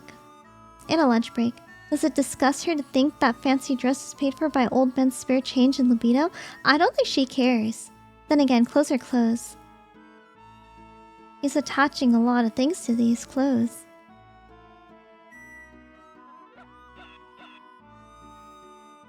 I just don't want to regret my life. Everyone wants to shine, don't they? I can never make it as an idol or an influencer, but I'm still young and pretty enough to stand out in the alt world. The world doesn't reward doing things the right way, so it's smartest to use what I have, don't you think? All the boys my age have empty pockets anyway. All they have to do is offer love, and love doesn't buy nice clothes or more ribbons in my hair. Not everyone can live their dreams like you, Sensei. The rest of us have to make the most of the now. Where'd that come from? You're going to write about this, aren't you, Sensei? I can see it on your face. You got me. I do understand, though. As much as the guide can. I'm sure you do some sugar babying or concept cafe work if... I would do some sugar babying or concept cafe work if I were your age. What? Are they not the same age? I can sympathize with wanting to make money off yourself while you're still worth something. Right now I can upload a photo shoot in pretty clothes and the whole world will come to see. I don't want to miss the only chance I get for unconditional adoration. Funny, it's the other way around for guys. You get out of school, you start slaving away, banking cash so you can throw their weight around, sell your youth to buy middle-aged sex. I guess it's a question of whether you want your debauchery late or not. But you're different, Sensei. You became a writer. I'm sure a lot of people are jealous of you, and I don't think you're bad in the looks department either. Thanks, I guess, but contrarians like me are part of the equation. We get to live unusual lives, but we'll never be happy. The way I was born, I don't get to be happy. Okay. That's exactly why I can't find it in me to scoff at people like her who are chasing with all they got. Everyone should be happy if they can manage it. She might be well, she said she's going to college at the moment, though. This is my club, the Manga Research Society. He could just turn off the mind reading. You're in the manga club, huh? I know what you're thinking, Sensei. No one here really cares about manga. This is just a place for losers who want to be part of something but don't want to commit. And I'm a dumb bimbo who loves being their queen. I didn't say that. I was in the literature club myself back in the day. Although it's true, most people at these places don't really care about being creative. If you say so, Sensei. Alright, my loyal drones are waiting. Time to muster all the sparkle of my youth and live the best life of luxury an ordinary girl could hope for. I use my ill-gotten looks to indulge in the desire and validation of penniless students and wallow in fleeting ecstasy. You make it sound so wonderful. They're very wordy here. I miss Story. Oh, because she, I don't know. Is it the clothes that she purchases with sugar baby money? Did he graduate college? He might have. Oh no, he dropped out of college. So, that's what I don't get. He's the same age because he dropped out of college. I think he's still currently going to literary club though. Or maybe not. Maybe not. But he hasn't published his second book yet. Genetic lottery. Botan is a strange girl. She's a temptress, sure, but she keeps her sights low. Online she barely stands out, and in real life she's sticking to old men on dating apps and the insecure losers at her club. Her cunning is oddly self-aware, frail even, admirable though, somehow. It's always nice to see someone living true to themselves. Maybe there's a novel in this. Is it wrong to pawn your innocence to make the most of your fleeting youth? That could fly as a central theme. It's contemporary. Don't know if it'd work in a light novel, but it seems worth exploring. Call it taking a swing or a young author's gamble. Some things you just can't write convincingly unless you're around the right age. Master Hoshi. Maybe I can't delight the world with outlandish science fiction like you can. But by putting the curious subtleties of the human experience to words, I can illustrate the lives of people fighting to defy reality's cruelties.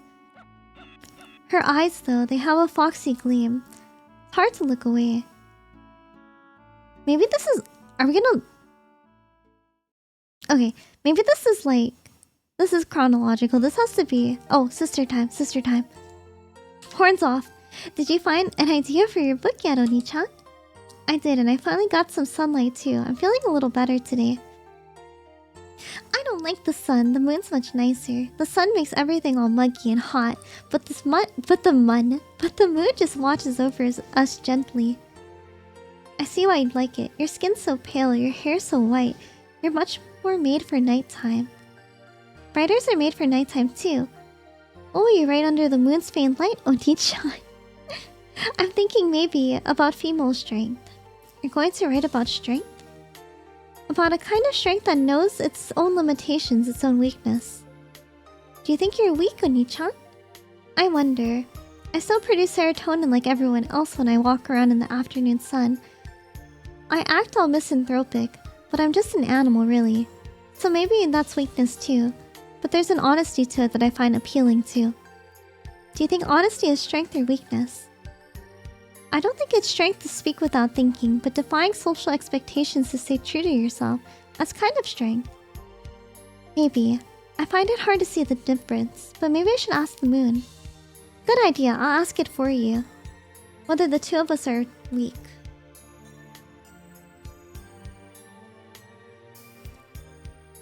I do like her hair. I don't think the moon will tell you. It's too kind. That's what makes it so strong.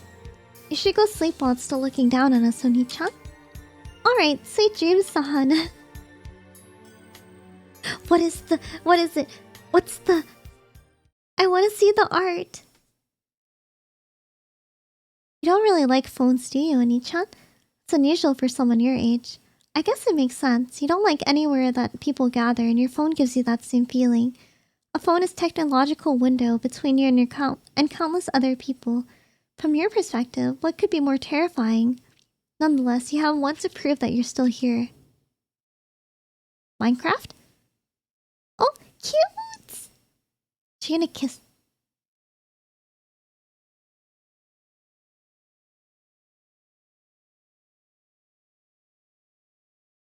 No kiss.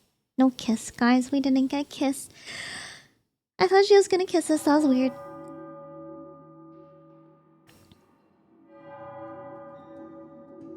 Okay, I think we finished this tomorrow night. Do we? Do we think? Do we think that this auto saves? I'm scared. I'm so scared. Oh my god, I thought you were telling me to kill myself.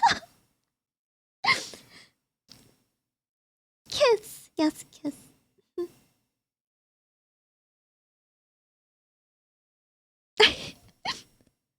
Hover near the top of the games. Oh, does it?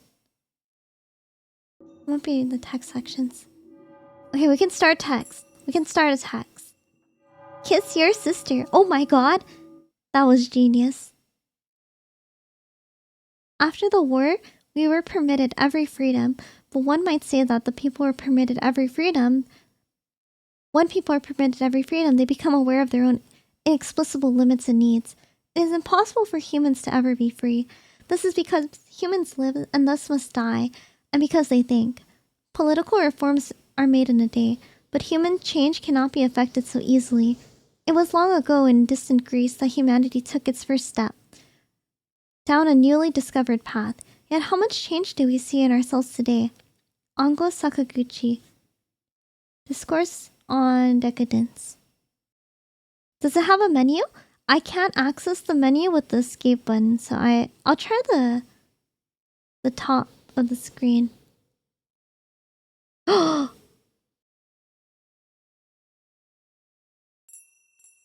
almost quit. Yay! I hope you guys join me for tomorrow night. I almost quit and lost all of my progress. I know for sure we'll finish this tomorrow. I think. Thank you guys. Thank you, thank you. This is fun. I'm actually... I don't know. Surely we'll finish this. Will I play more incest games in the future? I don't know if I'm like gonna seek out specifically incest games. I'll play whatever's interesting that I'm allowed to. I wish I could play Saya. I really want to play Saya, but I think there's in forever. I thought this was a say so. Oh, wait, what did I reach? No. This is my first. I'm happy. This is great. Okay. This is movie after dark. Wait, what is CG's? Sorry, I'm new to I want to try it. But I don't think I can stream that. No incest in Saya. Nope. Community goal. Oh! Did I? Oh no, we're one away. I think somebody unfollowed just now. Or it's I don't know. We'll see though. We'll see. But yeah, thank you guys so much. Thank you. I will stream the rest tomorrow, I believe. Wait, that's cute. Whose paws are those? He is a Nia. Cute. I unfollowed because of Peak. Time to mass unfollow. No. Pause for effect. Cute. Oh yeah, I'll try to. I don't know what I want to play next. We'll see though. It won't be specifically incest, but it'll be like whatever's interesting that I feel like I missed out on playing. Mostly. And I don't know. We'll see. But yeah, thank you guys so much for hanging out with me tonight. It's really late. What the heck? Jesus Christ. I look at the time now. Oh my gosh. If magical? If the witch trials? Oh my god, I hope so. If it happens to be incest, it happens to be incest. Oh my gosh, if the Magical Girl Witch Trials has the EN really soon, I'll be so happy. I want to play it. I want to play it so bad. But yeah, thank you so much, guys. Good night. Or good morning if you're in Europe.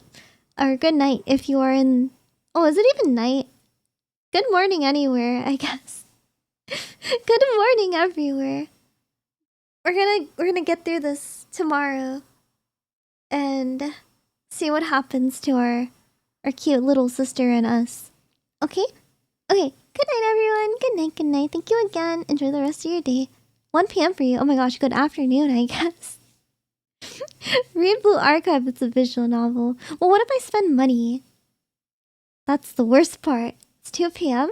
Okay, good afternoon. Enjoy the rest of your day. Good night, guys. Good night. Good night, good night. Oh, shoot. Okay, I didn't press the... Okay. No raid. Since I'm just gonna go to sleep. Thank you. Bye-bye, guys. Bye-bye.